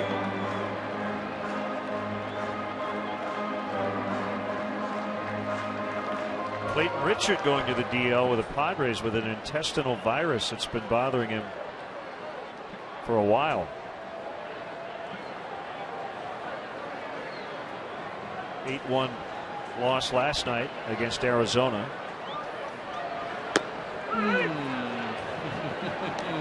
Crossed him up. I guarantee you Soriano was thinking they'd start him with a breaking ball there. 94-mile-an-hour Swifty right there.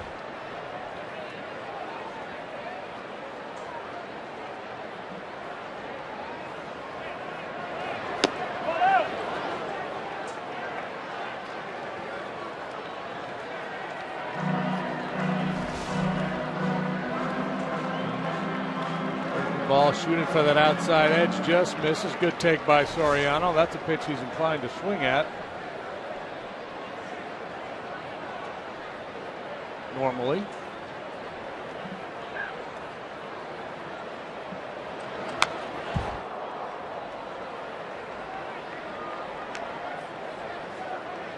Blue Jays blowout win over the Mariners. Former Cub Mark DeRosa had 3 hits, including a 3-run homer.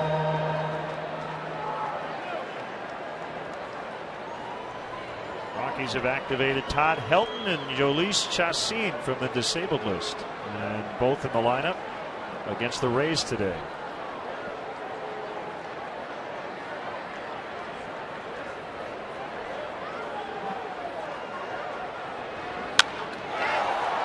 Fly to center. Chu went back. Now has to come in. Phillips is out there, and it gets away. 2 runs will score. Chu may have taken the worst of that, as Castro and Rizzo both score, and both Phillips and Chu are down. I think Chu got hit in the face on the deflection off Phillips' glove.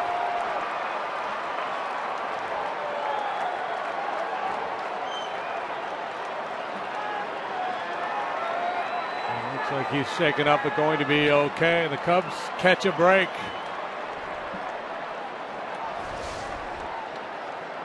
You see Chu had started back. There was some concern about Chu, how he would handle center field. He plays deep. Yeah, off the glove, then right off the mug of Shin-Soo Choo. He'll be really taking charge.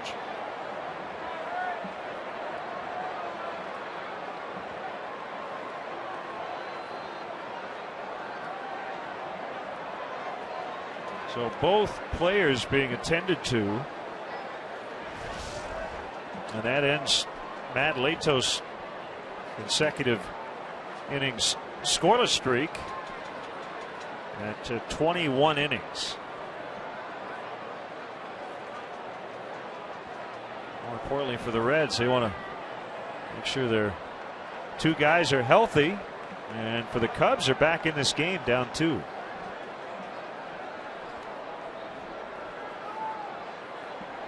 Big play in the game the other day that the Cubs lost. A pop up to shallow right field that dropped in, and now the Reds can't handle this high pop off the bat of Alfonso Soriano. It all starts with Chu getting a bad break. Phillips has good range. He goes back on pop ups very well.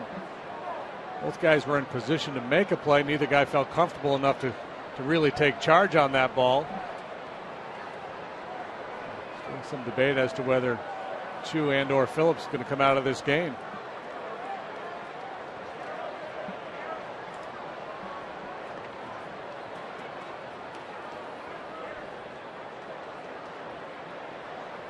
I'm guessing that'll go as a pop fly double for Soriano.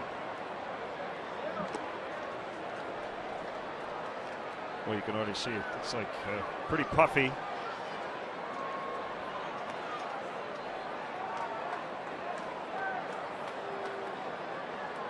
Just checking, looking in the trainer's glasses for the reflection to see how he's looking.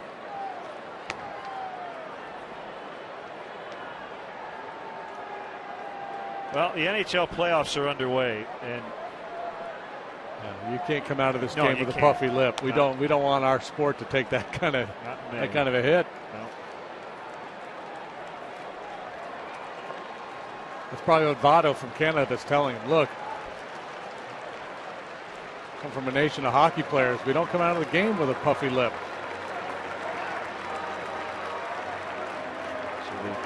The question of whether or not Chu will stay in the game has been answered. The question of whether Chu will be able to chew tonight remains not. And then you've got Brandon Phillips.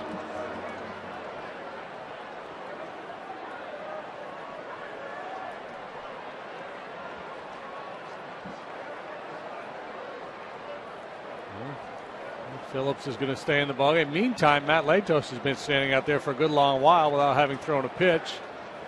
He's just given up 2 runs that he did not deserve to allow. But I'll take one more look. Phillips backpedaling and twisting. Chu pursuing. Boom, boom.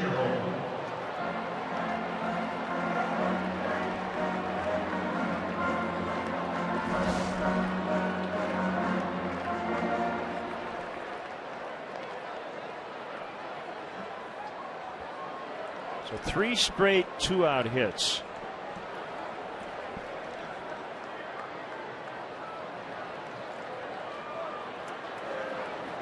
And it's Nate Scherholz who takes ball 1.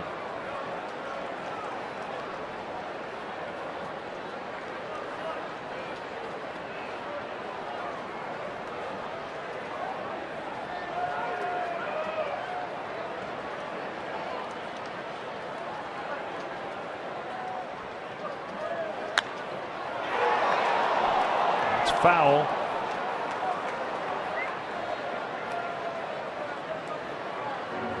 Bryce Harper got ejected today in Pittsburgh in the first inning. 2-2 pitch. Tried to hold up. John Hirschbeck at third base, and an appeal said he swung at it. Harper stared at Hirschbeck, dropped his bat, and then he got kicked out.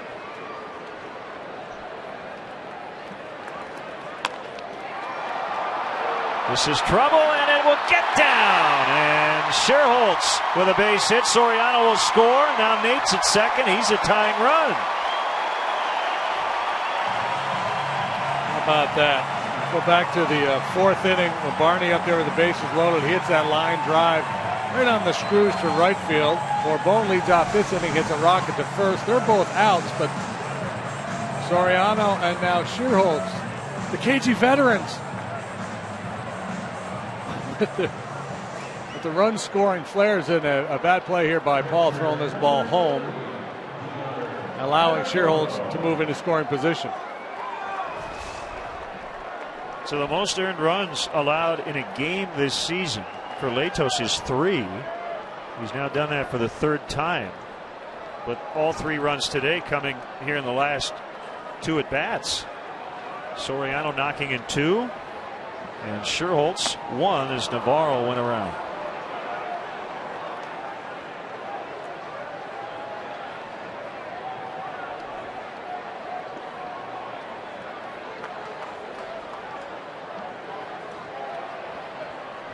Nationals lead that game at Pittsburgh, by the way, 3-2 in the 8th. Make it 6-2 now in the 9th. 6-2 in the 8th. Pittsburgh just 2 games back in the Central behind St. Louis.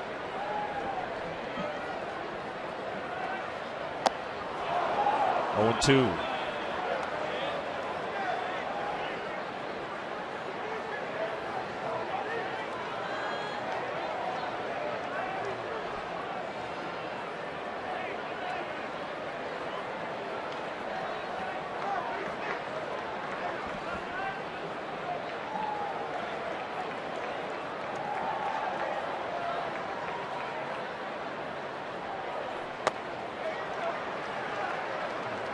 Reds outfielders have good arms, and sometimes you see that with guys with good arms. They want to make big plays, and they come up and make ill-advised throws. That's exactly what Xavier Paul did there. There's no chance with 2 outs on a blooper like that you're going to throw out just about any base run.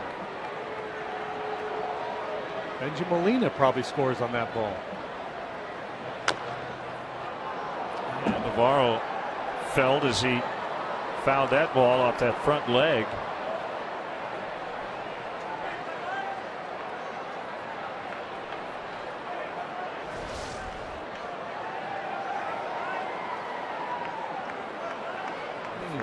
Right foot.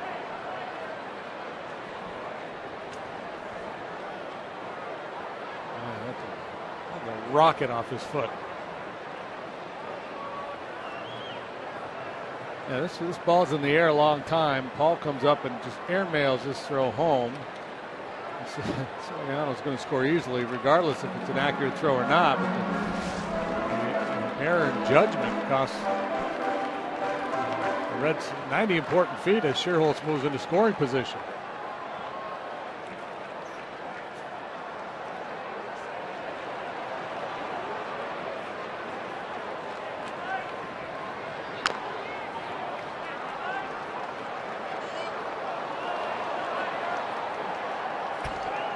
That guy's already whiffed on it. The ball went right off his noggin. What a painful inning for some people. been a very disjointed game here the last couple of innings.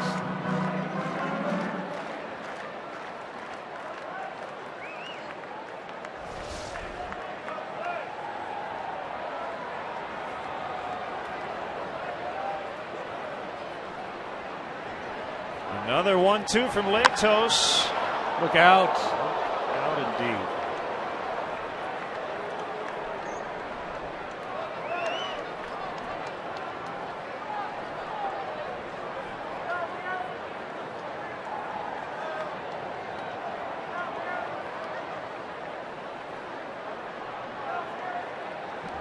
That's going to get somebody up in their bullpen now.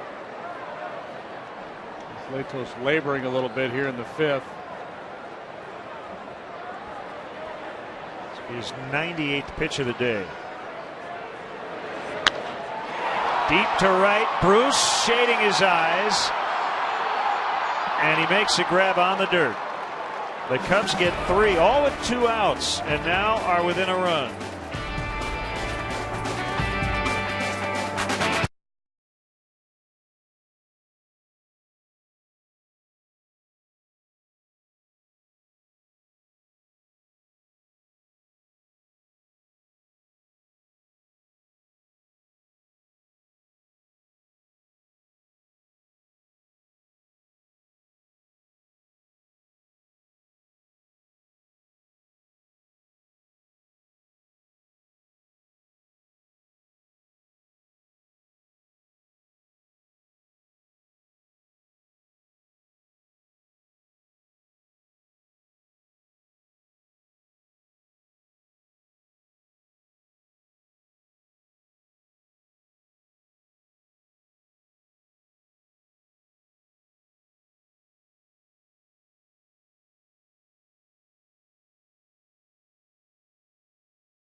Play yesterday in Anaheim. Hank Conger trying to bunt against the shift with an infield hit. Not that pretty, but he got the job done against the Orioles. It looks like he's doing some kind of a drill. Hit the dirt. Get up. Go.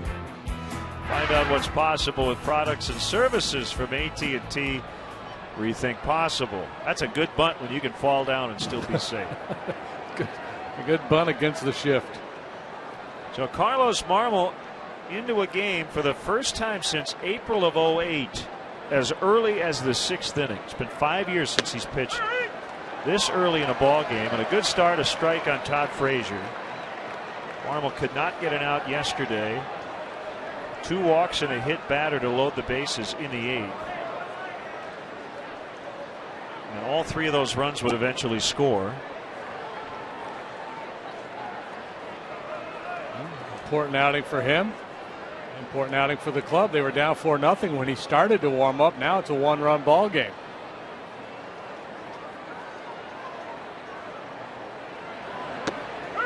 Slider for a strike. Spazio, talking with reporters before the game, said that one of Marmol's problems is when he gets into trouble, he works too fast. He's got to slow things down here and make a pitch.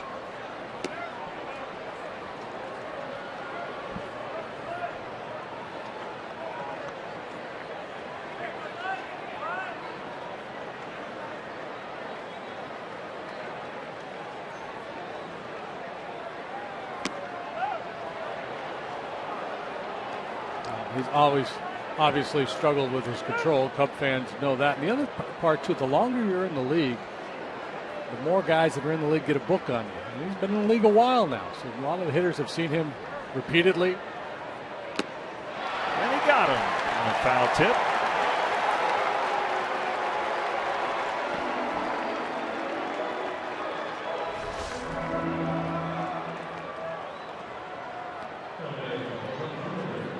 Well played slide ball there to get Frazier.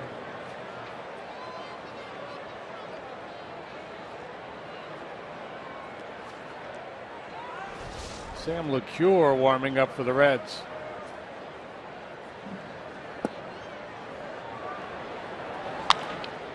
Ground ball to Rizzo. He'll underhand to Marmol covering first. Paul is out on one pitch.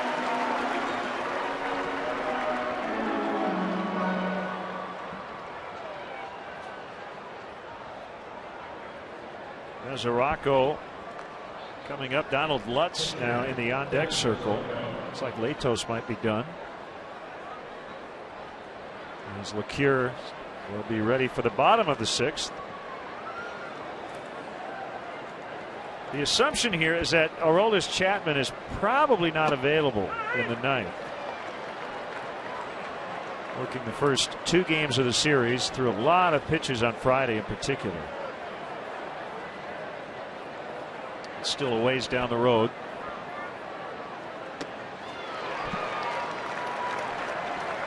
Oh, it's a different ball game for Marmol when he gets ahead. See these Reds hitters expanding their strike zone.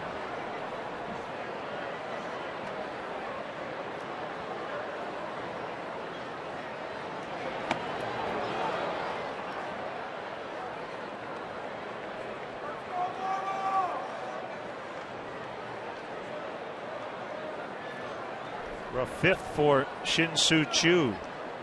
Hit in the mouth by that bloop double.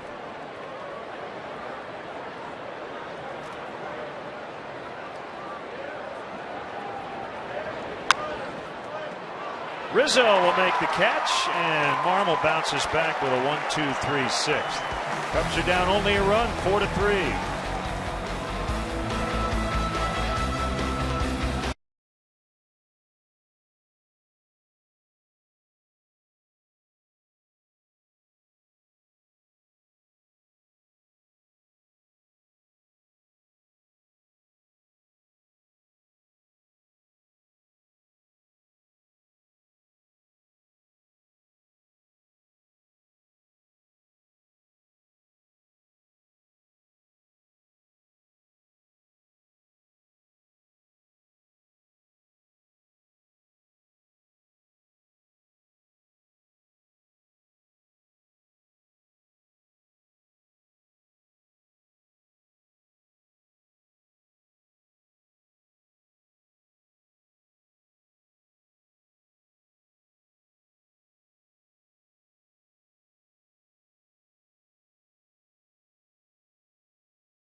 Stay tuned for the 7th inning stretch. Brought to you by Captain Morgan. Raise your glass always in moderation to life, love, and loot. One of our favorites. Academy Award nominated actor, Chicago native Gary Sinise will conduct the stretch.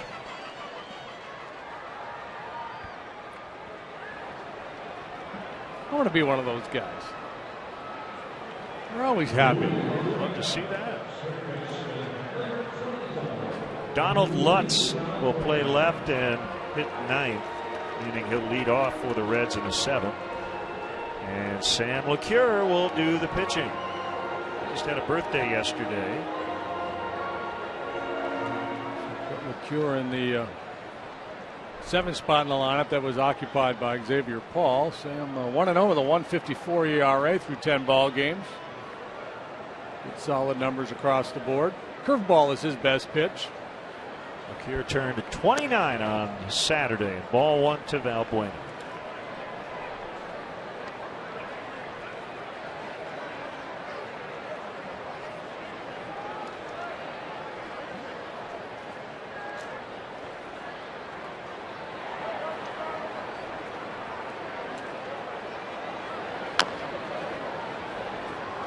Foul. It's really be a turning point in this ball game after the Cubs get 3 runs, a couple of bloopers dropping in, and then Marmol comes out and gets 3 quick outs. Now he forced Dusty Baker to make a move to that bullpen much more quickly than he would have liked. He didn't force him to, he opted to. He probably could have gotten one more out of Latos.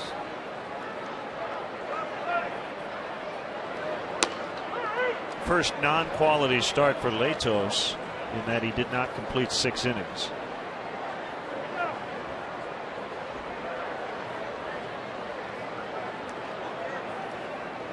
Things over with Corky Miller. Corky and Dusty.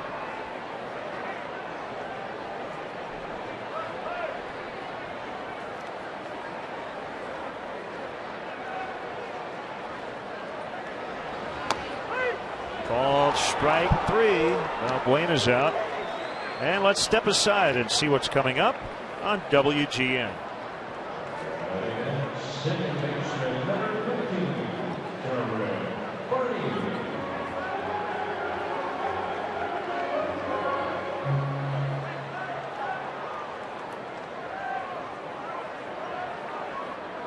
Barney with 1 out, nobody on.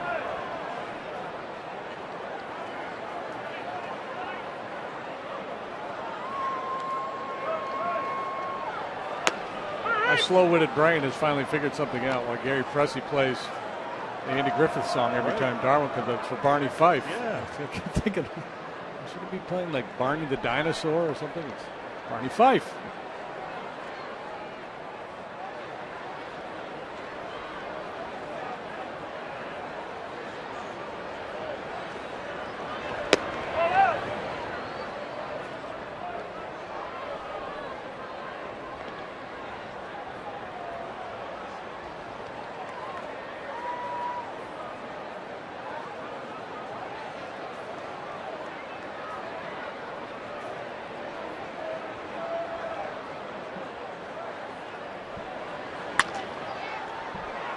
Cozart will glove and get him.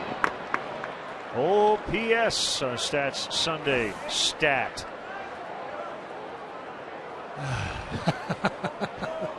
How about Zonk? How about getting a shot at me in a Philly uniform? Yeah, I like that.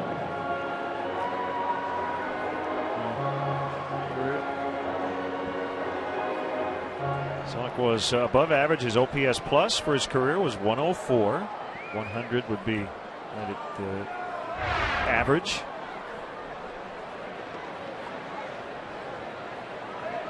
You weren't paid to hit. Let's just get that out of the way. Yeah, it was a combination of slow and weak. Did you have a good eye at least? You know, I work some deep counts on occasion. I once drew a bases loaded walk to drive in a run. Nice.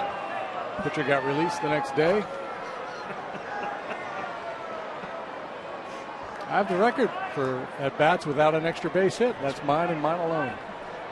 272, 273. 3. Or I don't want to cheat you out of your bats. Believe me. LeCure goes 1, 2, 3. Gary Sinise coming up in the 7th. The Cubs trail by a run.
Great Richie Valens with La Bamba. Cubs baseball brought to you by Budweiser, the official beer of Major League Baseball. Great times are waiting.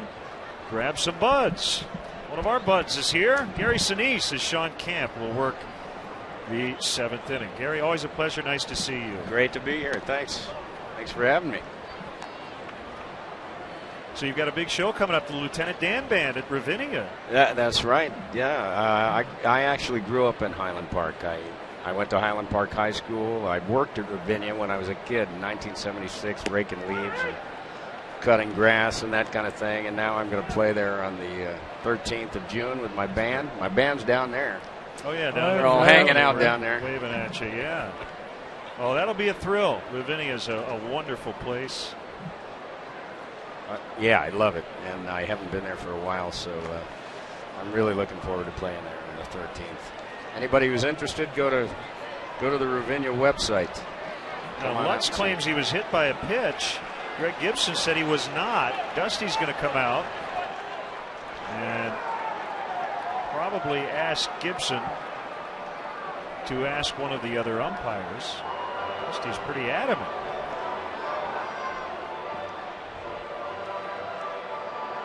Yeah, but the other umpires cannot.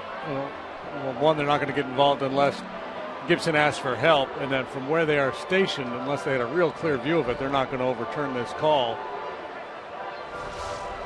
Dusty probably trying to make the case. Look, this kid's been in the big leagues for just a few days. He's not going to. Oh, yeah. Not going to try to bamboozle you here. No, he hit him. That back leg just above the shoe. So the Lieutenant Dan Band, you guys go out, you play a lot of concerts, raise a lot of money, charity events for the military. I have a foundation, the Gary Sinise Foundation, and we're always out there with the band doing something for our military, trying to raise money for my foundation that's devoted to helping our military families and our first responders. We're always out there playing somewhere. Outside and full 3-2. Busy summer schedule? Yeah, next week we're in Miami, then we're in Tampa, raising money to build one of our wounded warriors a specially designed house, and then on Saturday we go to Norfolk and we play for the Navy there. Well, Lutz, who got hit by that pitch earlier, ends up with a hit. I believe that's his first major league hit. I guess patience is a virtue for Donald Lutz. So they'll get the ball and roll it into the Reds dugout. Leadoff man is on, and here's Chu. Top part of the order coming up. Gary, tell us about Building for America's Bravest. Yeah, well, that's what the home building project is. Anybody who's interested in seeing more about that, go to GarySiniseFoundation.org, and you can see that we're building homes for these very severely wounded warriors all around the country. I go in and I do a concert, and we raise money and try to help these people out. Have you been overseas lately? Not this year, but we're going to Japan and Okinawa this summer. At the end of June, we'll be actually playing on the 4th of July in Okinawa, and on a big USO tour over there. It's our second or third tour to Asia. Camp with a 1-0 that missed outside. What about your other life as an actor? Oh yeah, that too. You're yeah, busy. Well, my television show's been off the air since the end of February, so we're waiting about a week from now. We should hear from CBS as to whether or not they want us to come back for another season. That's a strike. And it's 2-1. Have you been on the stage lately? And are you going to get back on the stage? Well, I have to wait and see what's happening with the television show. Last night I was at a big fundraiser for Steppenwolf here, a company I founded with my pals almost 40 years ago, and the company's still going strong. Yeah, there's something about being on the stage in a live setting that has to be pretty exhilarating for you after doing a lot of things that you have to do over and over and over again until you get right. You got one shot when it's live, right? Yeah, well, that's true. That's true. You get 8 shows a week in the theater. Keep trying it. But I get a fix on being in front of an audience with the band shows. We play over 40 shows a year, so we're always out there playing. So stage, movies, television, do you have preference? Does it just work? I just like working. It's just working. Yeah. Just working for a living. It's good to be working. Diving stop by Barney from his knees. He gets the out. What a play. Wow. Beauty. And he's such a good defender. A guy who makes all the routine plays, also makes a great number of spectacular plays. And if he doesn't make that one, that's a first and third situation for the Reds. That could be a game saver. Has not been doing much in this series with a bat, but helping out big time with a glove. Now big out here for Camp if he can get Cozart. He's got Joey Votto on deck.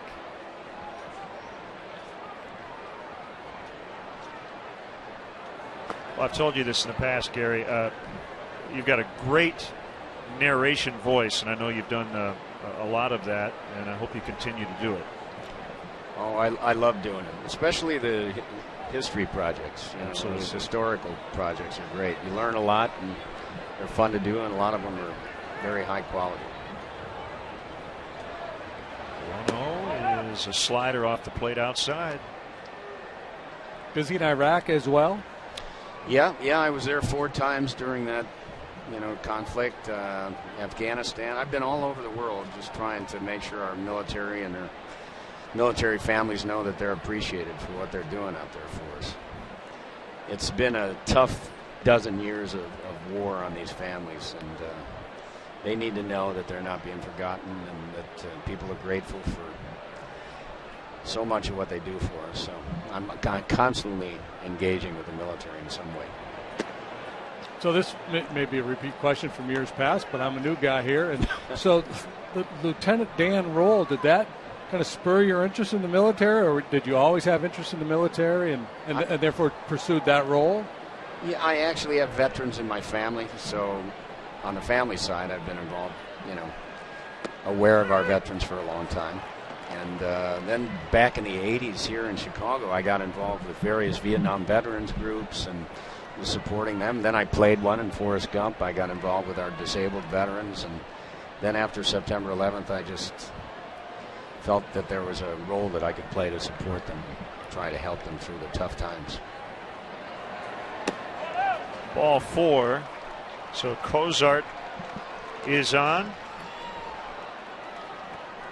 So Camp will try to get a double play ball here. Gary, we'll let you get ready to sing. Always a pleasure. I know you'll hit all the notes, sing it with energy, but thanks for stopping by as always. We appreciate it. And check him out at Ravinia. Lieutenant Dan Band coming up on June 13th. Thanks, Gary. You bet. My pleasure. Good to meet you.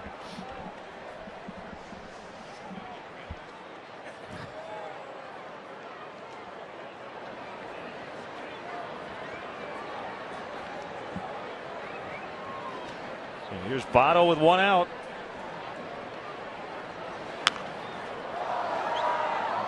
Fouled away.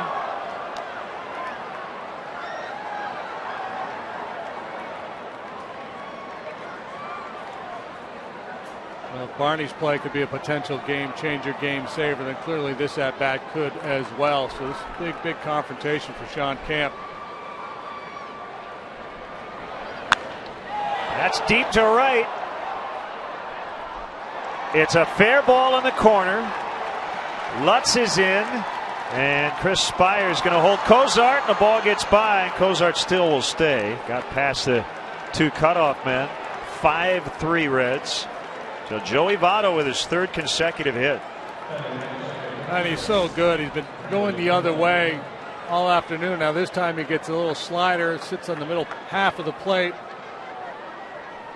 and he shows the ability to pull the ball as well. So very difficult to defend Joey Votto. Hits the ball all over the field, has good power, great eye. Cubs are lucky an extra run didn't score as that ball got loose on its way back into the middle of the diamond. I don't know if you just saw that, but the second base umpire, Mike Estabrook, was getting into position, and I think Votto thought it was a Cub defender sneaking in behind him, so he raced back to the bag. Infield in, Phillips out into right. Scherholtz really battling the sun, makes a catch. Both runners will tag. Throw to third a little late. Cozart in. Sac fly, Brandon Phillips. 6-3.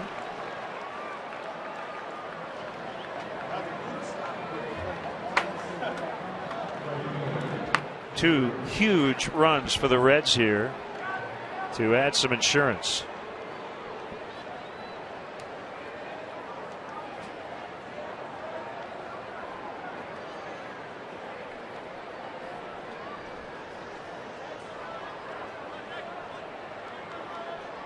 Now Jay Bruce.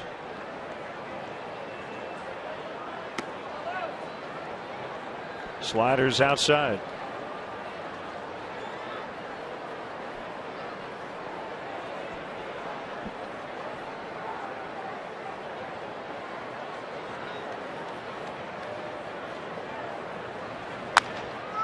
Line and caught by Rizzo. That'll end the inning. Gary Sinise with the stretch.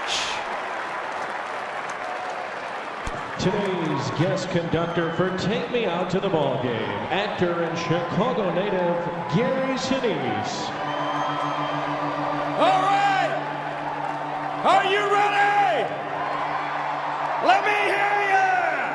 On one, on two, on three.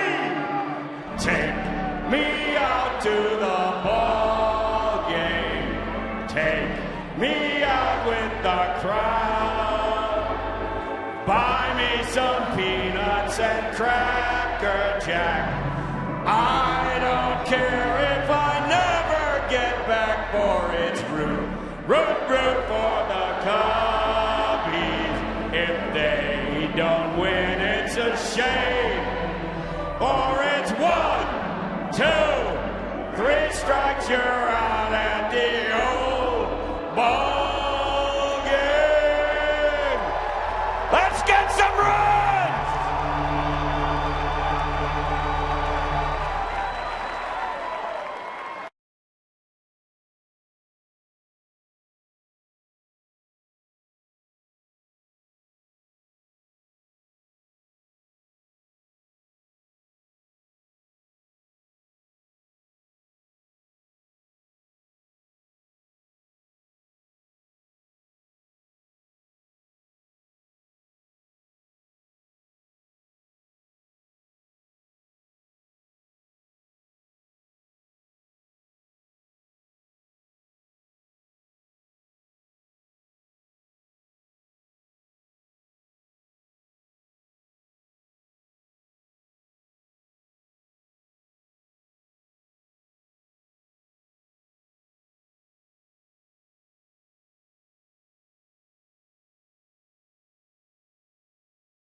Votto coming through for the Reds.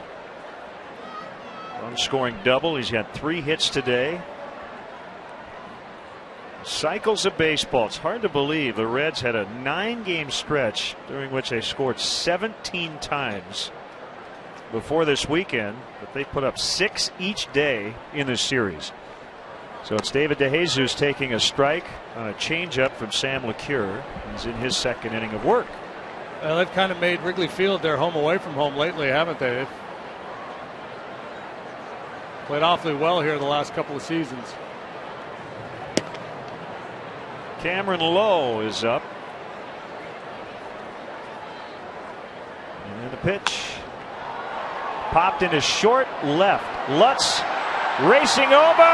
Can't make the catch, and DeJesus will have a bloop double.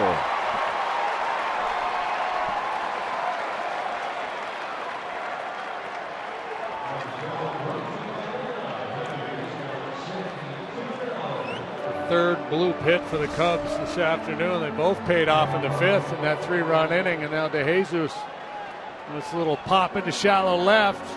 That sells out, leaves his feet. He takes one in the mug on the hop.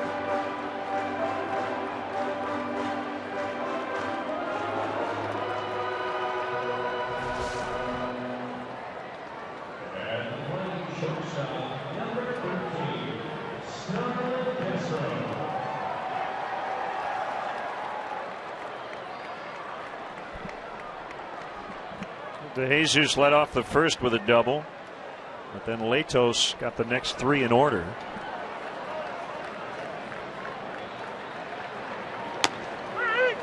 Fastball at 90 for a strike.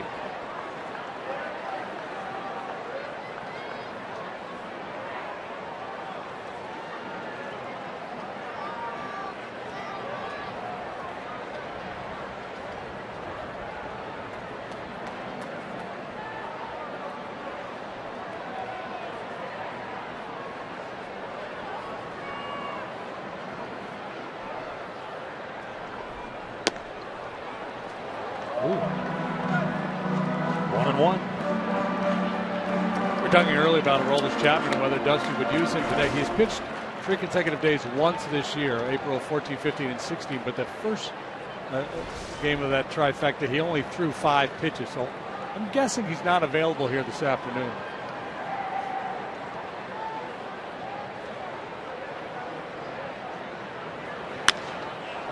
On the ground, that'll push DeJesus to third as Phillips gets Castro. Well, Dusty has excellent bullpen depth, even without Chapman. Got some options. He can use his 8th inning guy Broxton in the 9th. He's got Sean Marshall. J.J. Hoover got the save on Friday, bailing out Chapman. And LeCure giving the Reds 2 innings was what Dusty really wanted.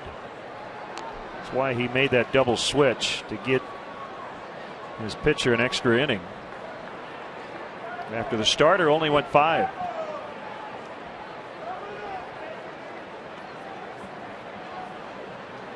Reds will concede a run here, leading by 3 as Rizzo swings and misses.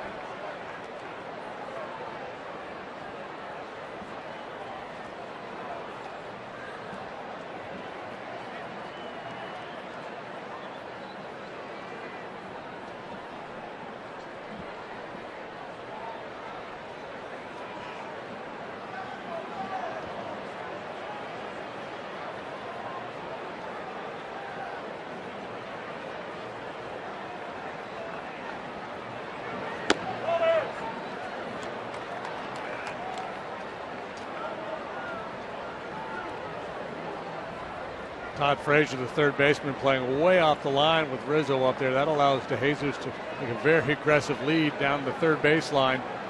Be a little disconcerting, especially for a right-handed pitcher looking straight at him.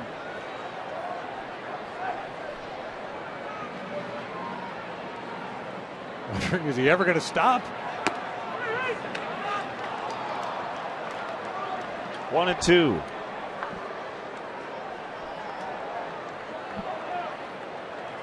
Final in Pittsburgh, the Nationals beat the Pirates 6-2. Gio Gonzalez over Wandy Rodriguez. Braves over the Mets 9-4. Tim Hudson gets his 4th win. 201st now of his major league career. Blowouts in Milwaukee. St. Louis 10-1 in the 8th. Looking for a 4-game sweep.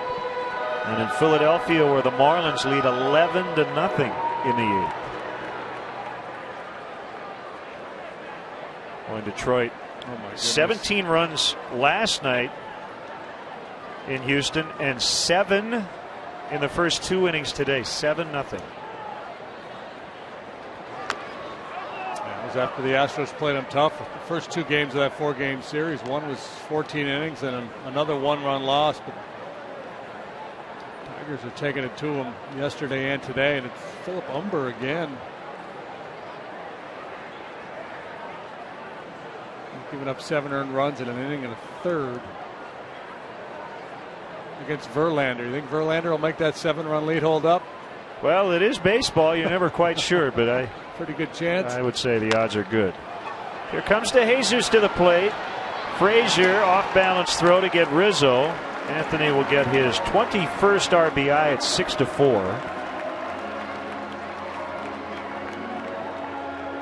So important to cash in those leadoff doubles.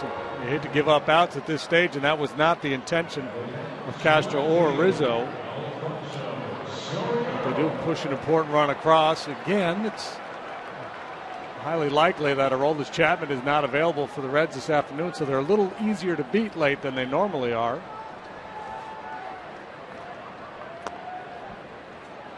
Bases cleared, 2 outs and a 1-0 count on Soriano. Josh Donaldson with a game-winning homer late as the A's beat the Yankees 5-4.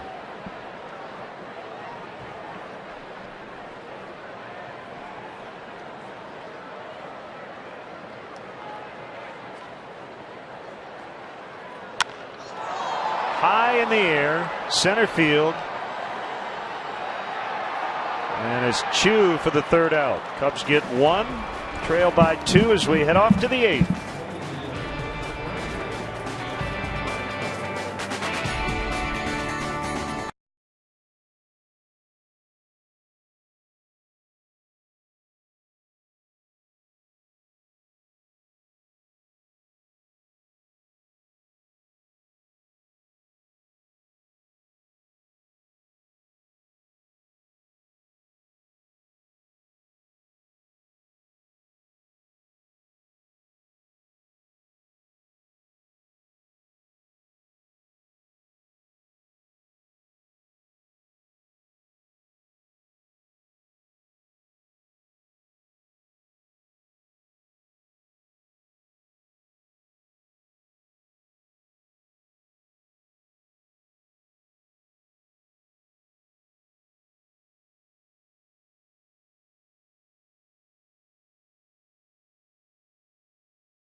Chicagoland and Northwest Indiana Honda dealers, as reliable as the cars themselves. Votto with 3 hits. Carlos Marmol with a 1-2-3 6th after struggling yesterday.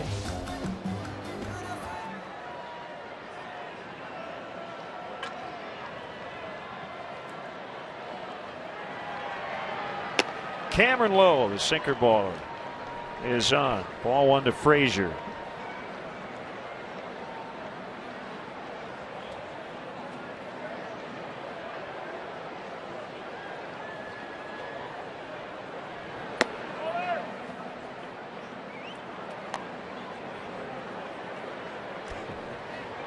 Maybe going wrestling after the ball game today.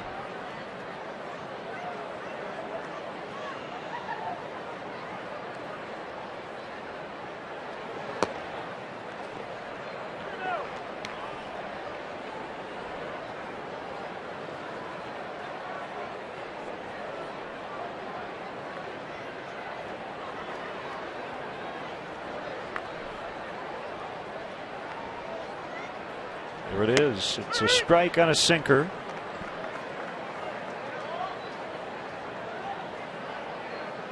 Former Cub Sean Marshall getting loose.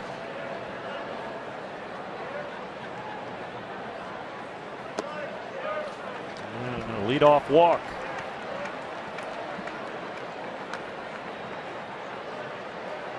Well, getting great action on that sinker there, but on 3-1, it's moving out of the strike zone. If he can get ahead, he might get some ground balls with that pitch. Have to reset his sights a little bit. Hanahan will pinch hit now. He had the game-winning RBI yesterday off the bench. Bases loaded walk.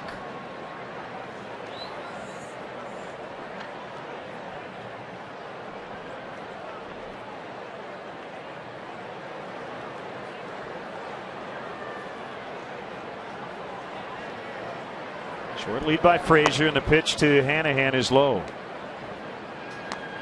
It's L-O-W, L-O-E. Surname of the Cubs pitcher, 6'8", Cameron Lowe.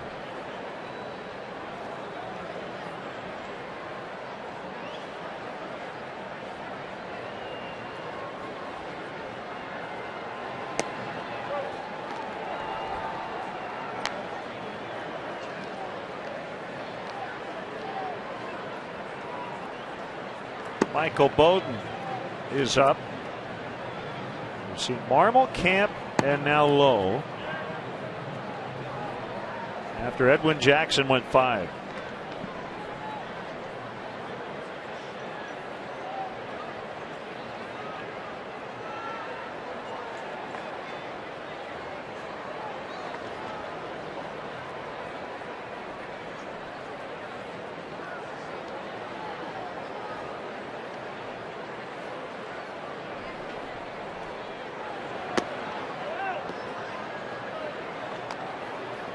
Lowe walked Frazier, now 3-0 on Hanahan, the pinch hitter.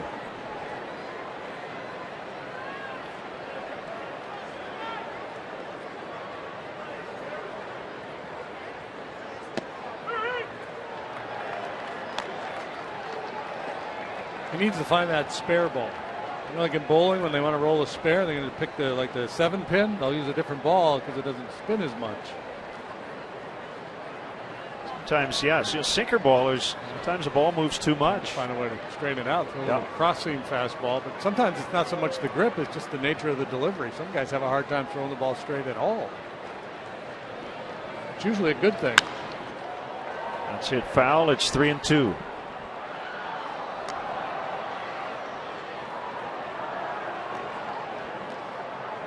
Taking a long look over at third base at Chris Spires. He goes through some signs, see whether he's running here or not on the 3-2. Ground ball pitcher. You're worried about the double play.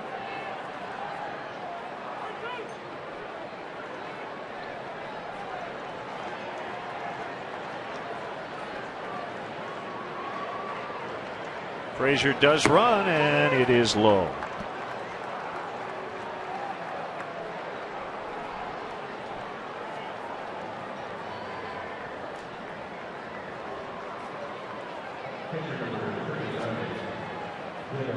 These are tough ones for a manager. You bring a guy in like Lowe, he walks the first 2 hitters, but you know that he's a pitch away from a possible double play with that sinker. Right, and the other tough part of it is with Marmol's struggles yesterday, everybody's screaming for Marmol can't pitch ever again, or people are really worked up around here, but consider Dale Swaim's fate right now. There's not a lot of guys in that bullpen that are really pitching all that well. James Russell, Kevin Gregg, but beyond that, they've all had their problems. It's not like he's got a lot of alternatives.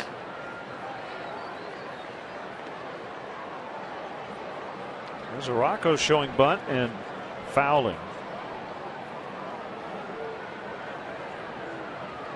Well, I've always wondered about these spots. The first 2 guys get on via the walk, and then you try to hand the pitcher an out.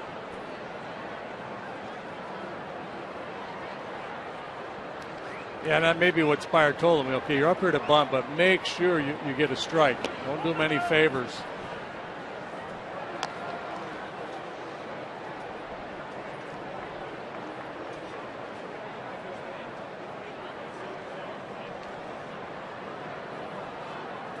You also see it play out where the hitter will go up there initially to bunt.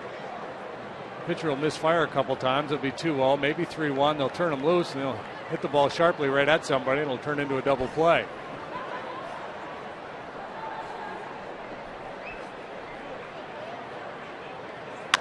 Swinging away, knocked down. It's a fair ball. Valbuena will not have a play.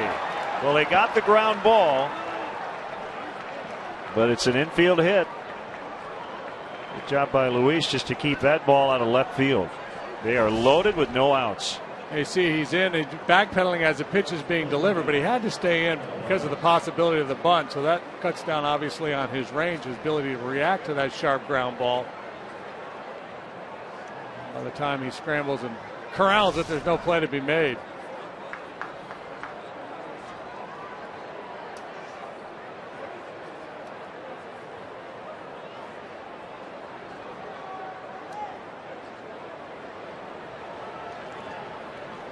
Lutz picked up his first major league hit in his last at bat after he appeared to be hit by a pitch. Lutz born in Watertown, New York. But at the age of 1, he was living in Germany. Grew up and developed in Germany, played for Team Germany in the WBC.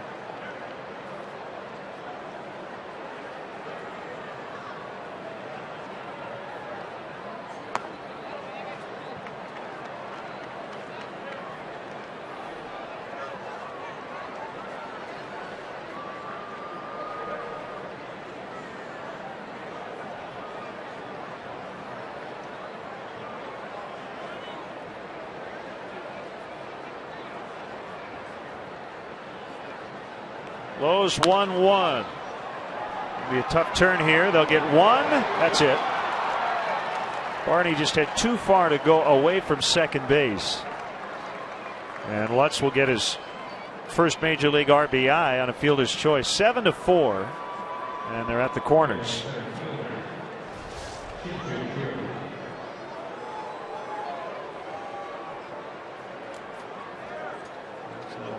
Lowe's gotten ground balls to the last 2 hitters, but just not hitting the right places to get the double play.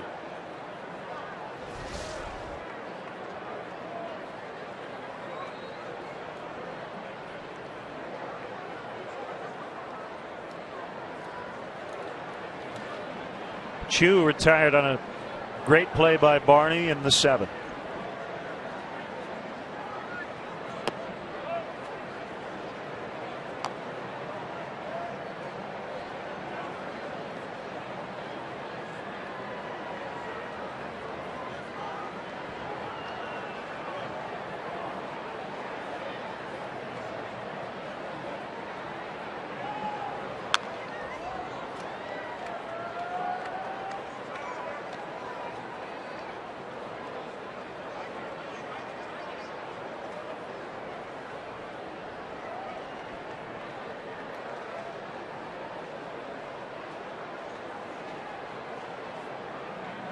Hanahan over there at third.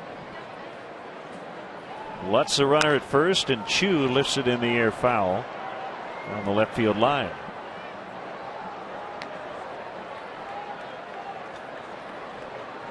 It's like Bowden is ready if needed.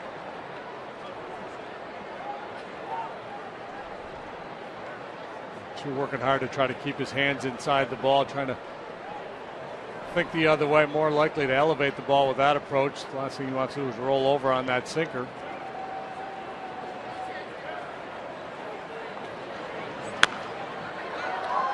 Definitely has an off-field mindset in this at-bat. Pretty good that way to begin with. And figure out how he's getting that pine tar on his helmet.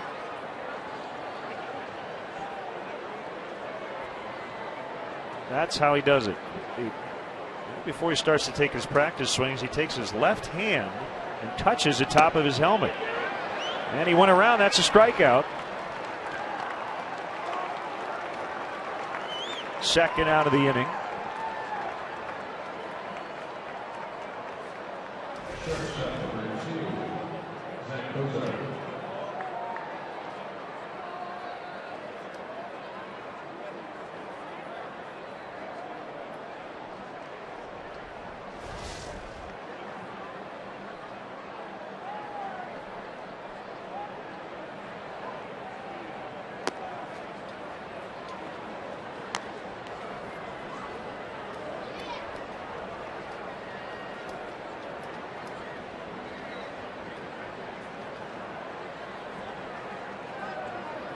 Cubs have Sherholtz, Navarro, and Valbuena due up. It'll be left-hander Sean Marshall for the Reds in the bottom of the 8th. And then a closer to be named later.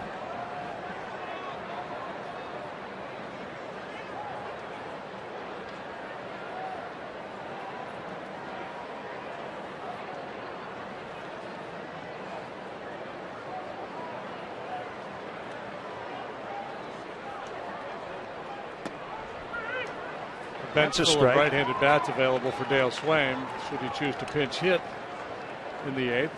Dusty might ask Marshall to go too.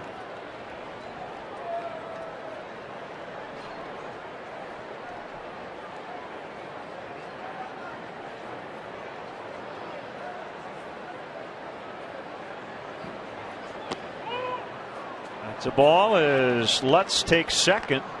Well, he's piling up a bunch of firsts.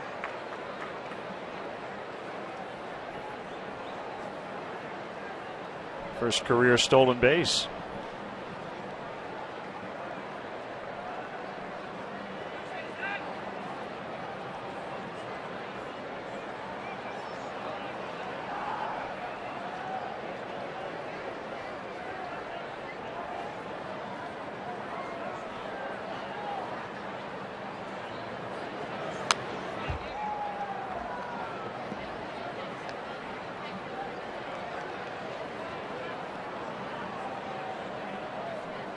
Do you buy a ticket? Guessing no.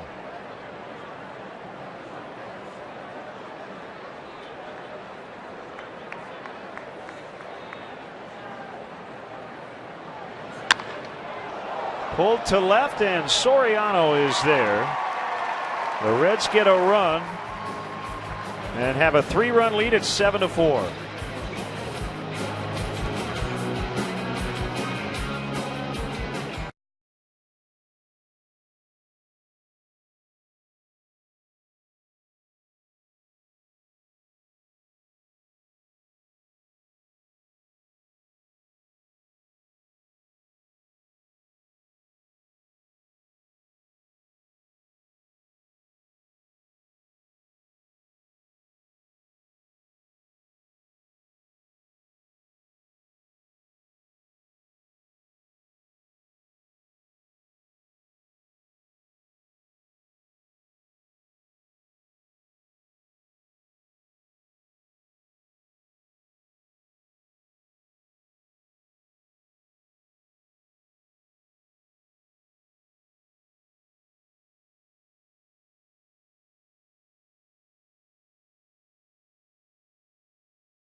Field and on WCIU as the Rangers come in for a makeup game after a rainout in April. Rangers and Cubs, 7 o'clock Central. WGN Sports on the U. Nick Tepish and Scott Feldman in a battle of right-handers.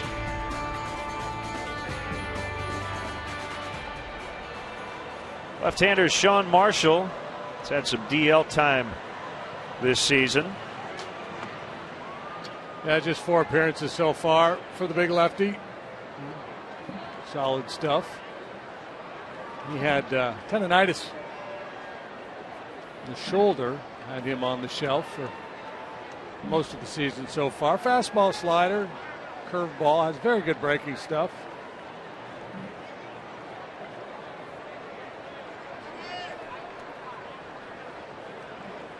Talking to Sean the other day in terms of the shoulder, just said too much too soon in spring training. Did not pitch from March 23rd until his regular season debut of April 7th, and then went on the DL. Now here comes Dusty. Where's he going? He's going to go check with Brandon Phillips.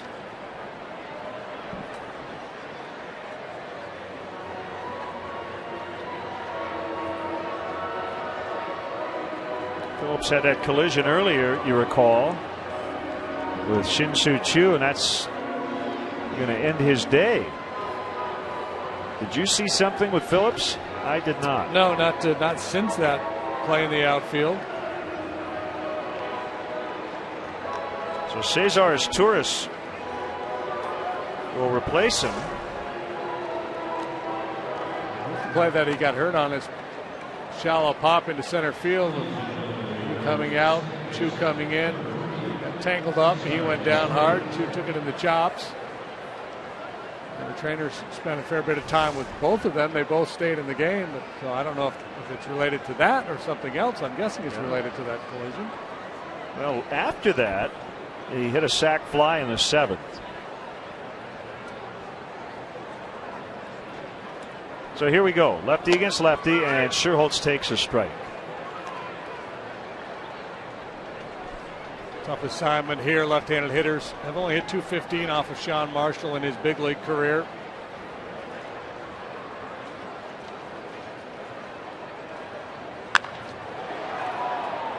Line shot foul.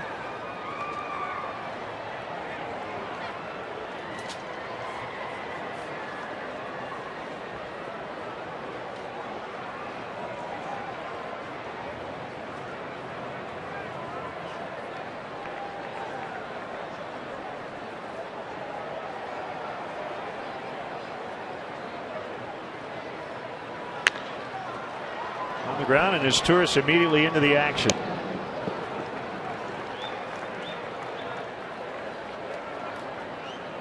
I always find the new guy.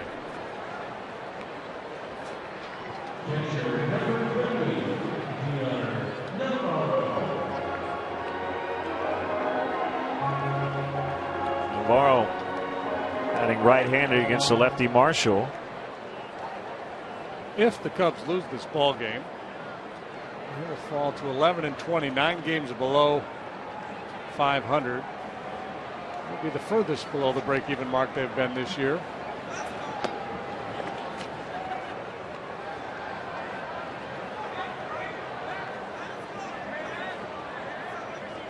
Also be their 4th consecutive defeat. 1-1. So Cesar Izturis, July 31st, 2006, was acquired by the Cubs for future Hall of Famer Greg Maddux.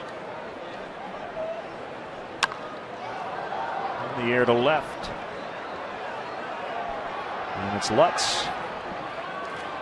2 down.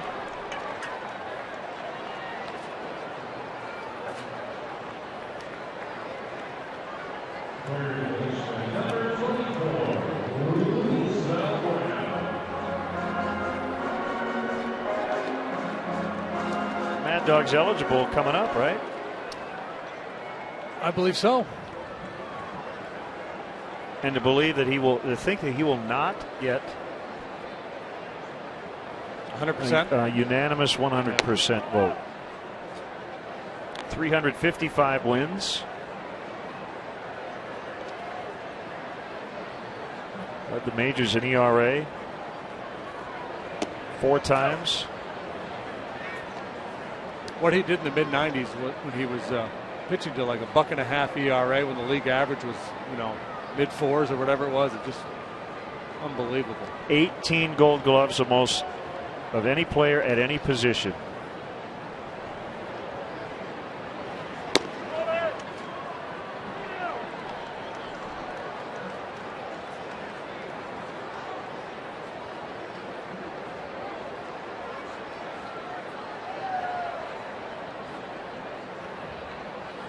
Yeah, that is a Hall of Fame speech I'd like to hear. As Valbuena takes the 2-out walk. I think he's never been one to elaborate about himself really at all.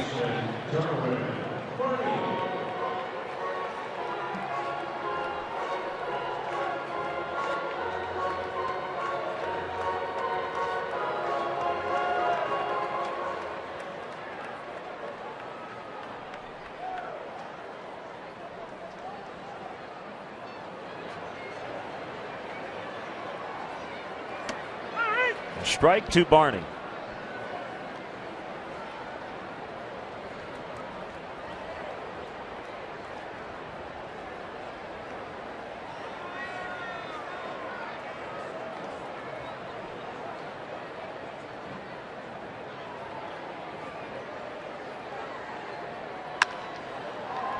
Cozart will flip to his tourist, and the inning is over.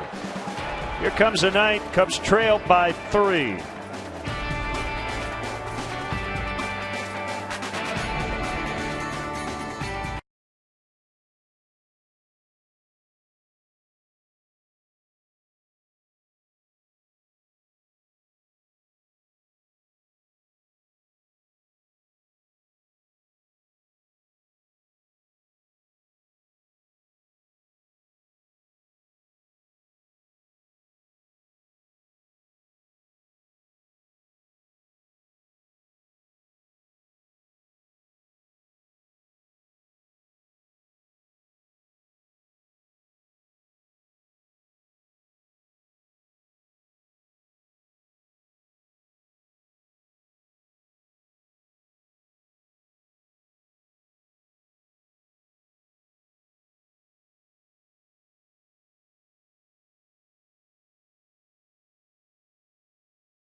Chicago Cubs baseball, brought to you by Budweiser, the official beer of Major League Baseball. From shutouts to walk-offs, we've been celebrating the greatest moments in Major League Baseball for over 30 years. Great times are waiting. Grab some buds. Honda. Visit your local Honda dealer or go to shophonda.com for current offers. And by AT&T. Find out what's possible with products and services from AT&T. Rethink possible. Right-hander Michael Bowden's first pitch to Votto is low. Ball 1. If Michael can figure out Joey Votto, nobody else has been able to today. Michael 1-1, 4.26 ERA through 11 appearances. Sure he did. 1-1. Votto stays in the batter's box.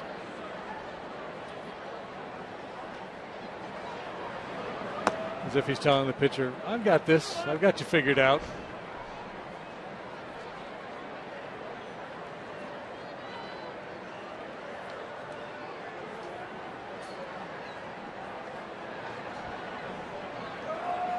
Kick and the 2-1 pitch. 3-1.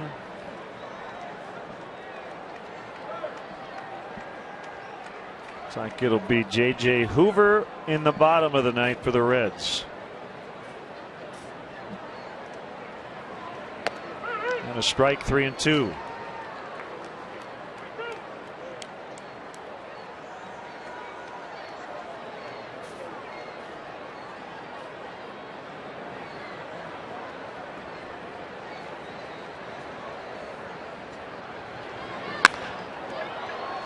Line shot to DeJesus with the birds flying all over the place. I'll catch the one thing that doesn't have feathers on it.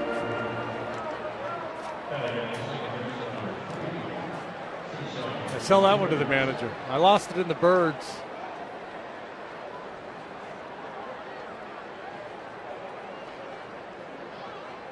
The switch hitting is Turris. Game-ending RBI single in the 13th to beat the Cubs on April 22nd. I believe it was off Bowden, in fact.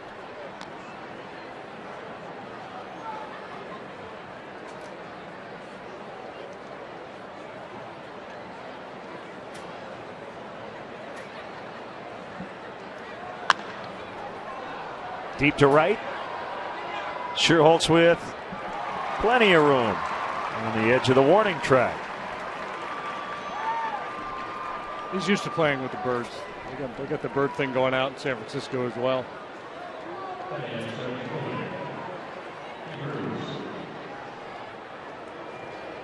Here's Jay Bruce.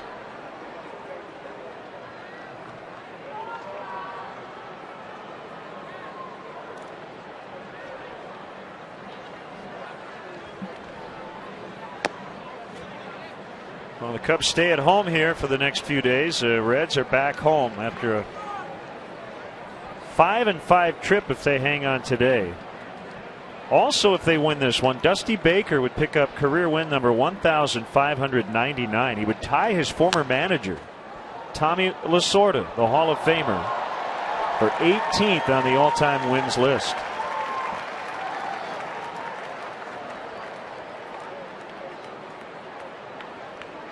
That is Jonathan Brockstedt. Check that. That's J.J. Hoover getting ready for the night. Splitter is low and outside. This is the first road series win of the year for the Reds, no matter what happens in terms of the final today. And they will head back to Great American Ballpark where they're 12-4. They'll play Atlanta and Milwaukee this week.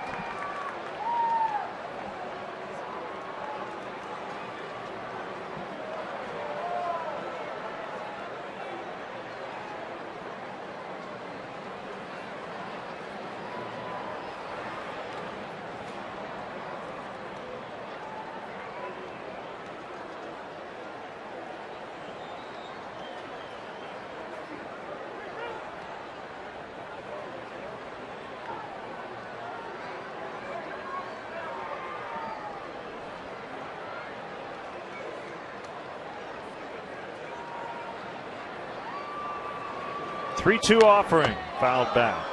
And banged off the bricks, rolled all the way out to Luis Valbuena.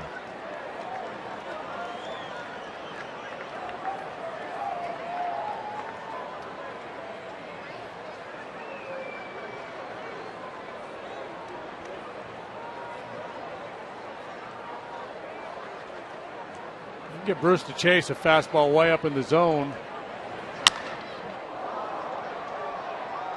Was up a little bit, and Bruce ended up breaking his bat. Just ended up with a tiny piece of the handle. Did he catch that with a young toddler in his hand? Oh my! Maybe seems unfazed by it all. Well, I don't know. Did he? Did he catch it? I don't know if he caught it. Just retrieve it. The key is that he didn't drop the baby.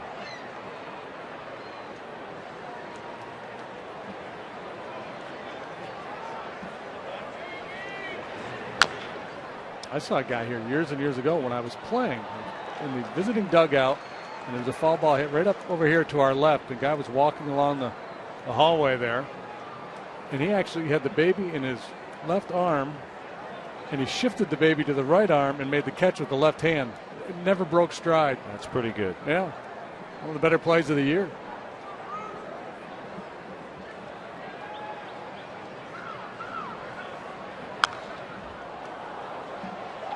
Good battle here, Bowden and Bruce. I think Bruce he's got that splitter in the back of his mind. He's been behind a couple of fastballs that if it were 2-0, 3-1, he probably would have put a charge in, but he's respecting that split finger pitch, so he's a little bit late on the fastball.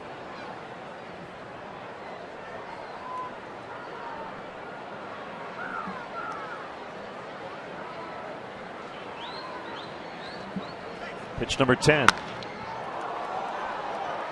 Soriano drifting back. He clasps, and that's it. A 1-2-3 for Bowden. All the outs in the air. Bottom 9, 7-4 Cincinnati.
Getting their offense going this weekend after really struggling the last week plus.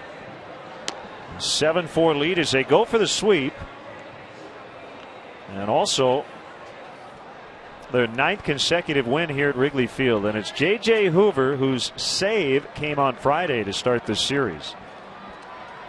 1 out of 1 in save tries. Gets another opportunity here today. 0-3 with a 3.29 ERA for the 25-year-old right-hander. Fastball, slider, curve, and a change. Pittsburgh native.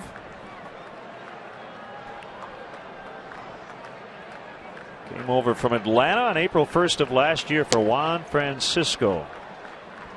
1-0 on the pinch hitter, Scott Hairston. Really pitched well for the Reds last year, 28 games after spending the bulk of the year in the minor leagues. 1-0 with a 2.05 ERA.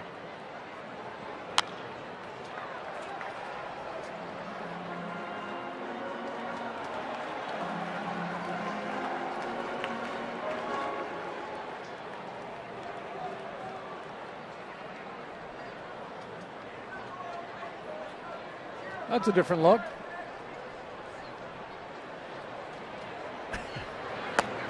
Swing and a miss, 1-2.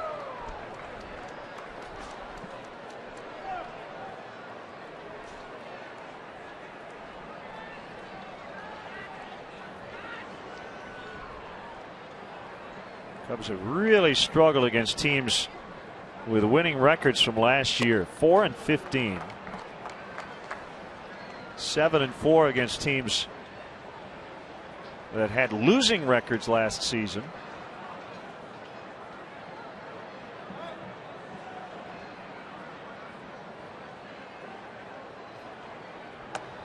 Dale Swain was asked today prior to the game about his mindset. Is his patience wearing thin? And he said, well, you only have so much patience. But the one point he made was that, look, we're getting effort. Everybody's getting their work in. Let's continue to play hard.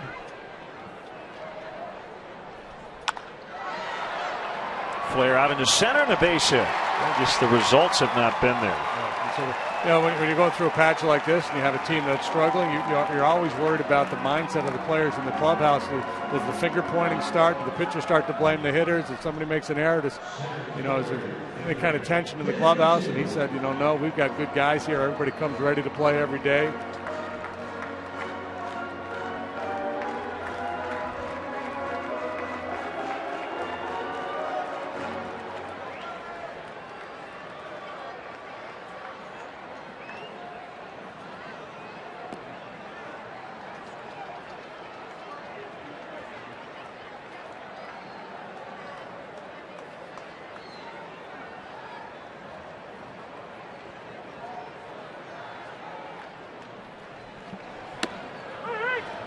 Fastball strike on to Jesus. So the question is, if Hoover gives up another runner, gets into any more trouble, will Dusty get somebody up in his bullpen? He's not his closer. It's Chapman who's getting the day off.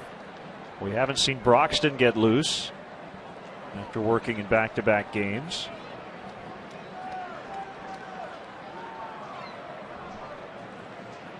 We'll find out about Broxton's availability pretty soon here if DeJesus reaches. If he's available, I suspect he would get up. 0-2.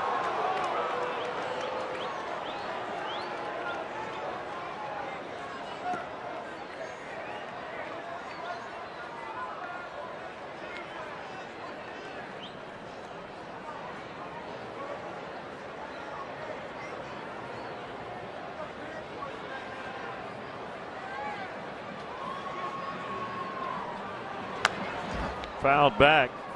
Kyuji Fujikawa with a scoreless inning today for the Iowa Cubs, as he works his way back. Fujikawa with a right forearm muscular strain. Iowa beat Oklahoma City 5-2, first of a doubleheader.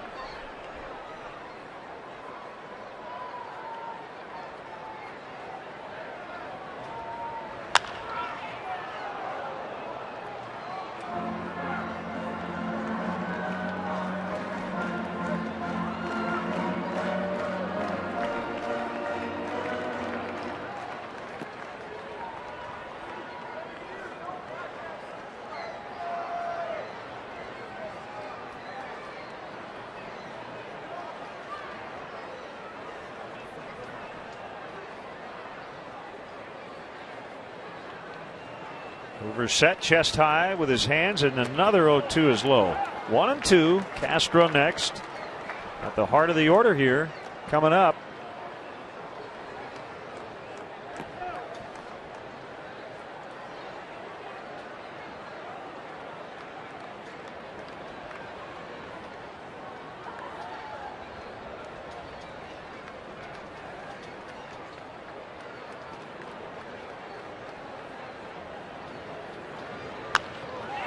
Hairston was running, and that ball is hit foul.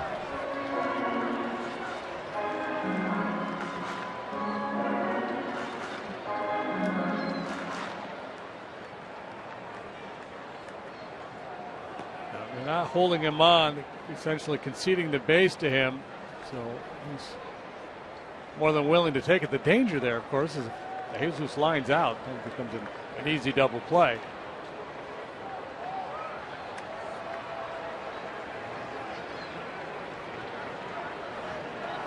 Not running.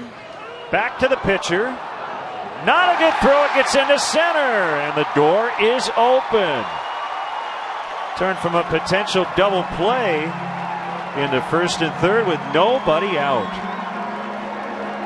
Fielder's choice, error on the pitcher. That looks familiar. Cubs have had some issues like that, and now we're going to see how Dusty Baker plays it. Who's available down there in his pen?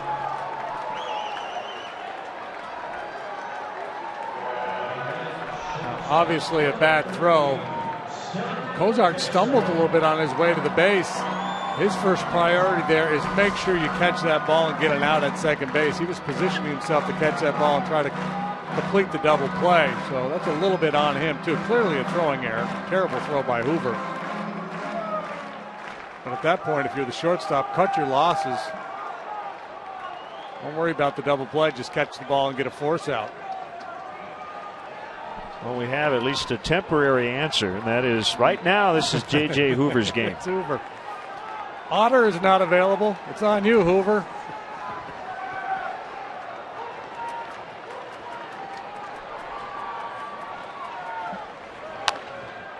Fouled off by Starlin. First game of the series, the Cubs put a 3 spot on the board in the 9th off Aroldis Chapman. Just came up a little bit short, and now looking to make a run here on Hoover. Kevin Gregg just in case.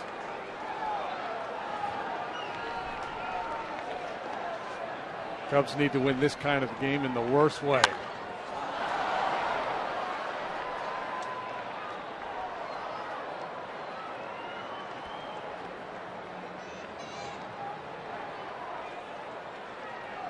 First and third, nobody out. Cubs have cashed in 67% of the time. They need multiple runs, at least 3 here in the 9th.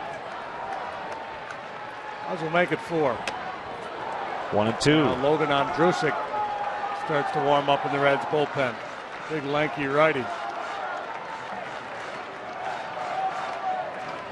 The choices between Andrusik and Broxton, it's pretty easy to tell which one of them is getting up. Broxton's built like a pulling guard, and Andrusik more like a shooting forward in the NBA. Bruce coming on, and he'll make the catch. Hairston will tag, and no reason to take a chance.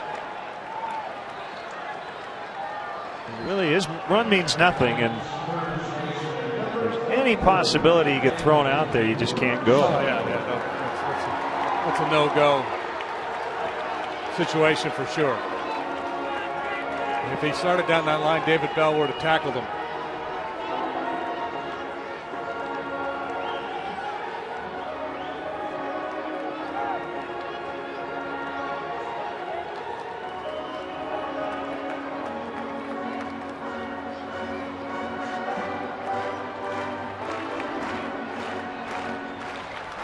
Anthony nothing for 2 against Hoover in his career.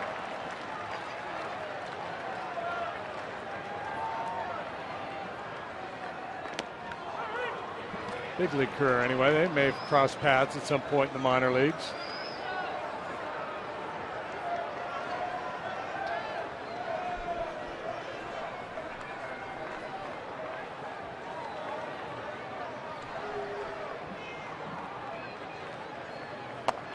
Rizzo represents the tying run, so the Reds are playing no doubles defense in the outfield. Very, very deep.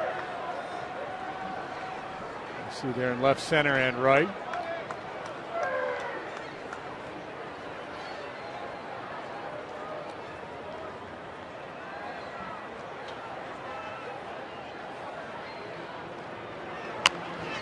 Laid it back and fouled it off.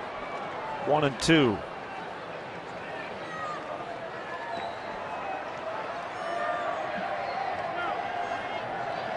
Well, you add an out to the board, and well, that percentage for the Cubs going way down.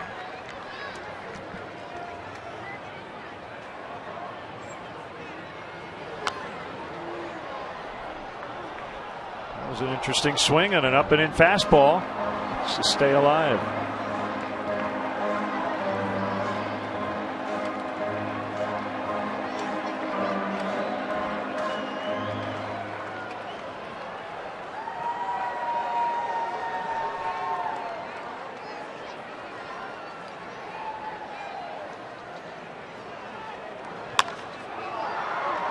Shallow left.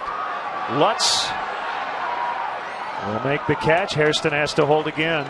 2 outs. That was a rather bold fastball right there from J.J. Hoover. Ahead in the count. Dangerous hitter in the box. Chance to tie the ball game, and he just channeled that fastball. I think that's why Mesoraco's out there and say, hey, be careful, man. Look where that pitch was.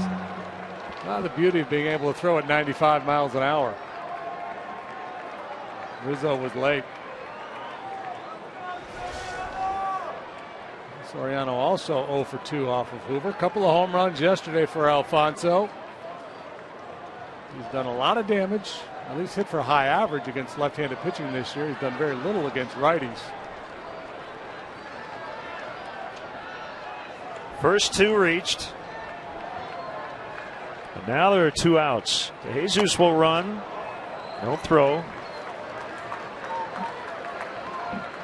And he will not be credited with a stolen base.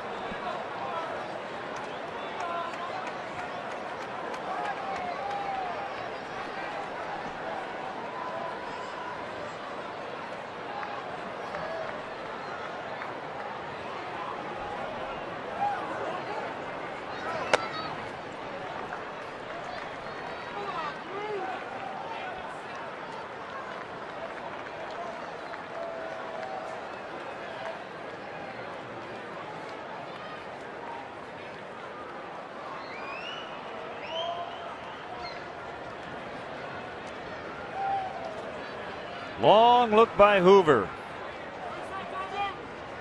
And there's 1-1.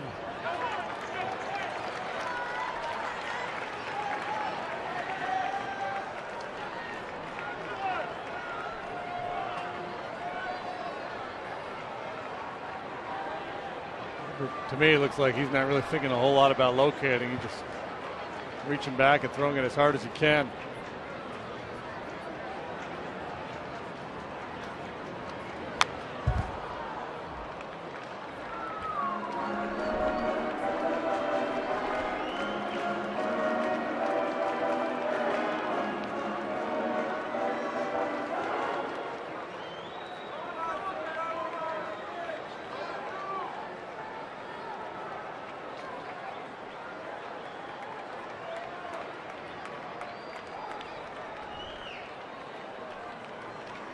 Two balls, 2 strikes. And the pitch off the corner. Sherholtz on deck. We'll only get a chance if Soriano can stave off this 3rd out. Shooting for that outside edge at 95. Clearly off the plate. I don't know how many at-bats Soriano's had this year where he's seen this many fastballs. The 3-2 pitch, a pop-up, short right, Votto's circling, and in foul ground he makes a catch, and the Reds have swept the Cubs. Dusty Baker with a milestone win, now tying Tommy Lasorda for 18th on the all-time list. The Cubs now dropped 4 in a row, a 7-4 final.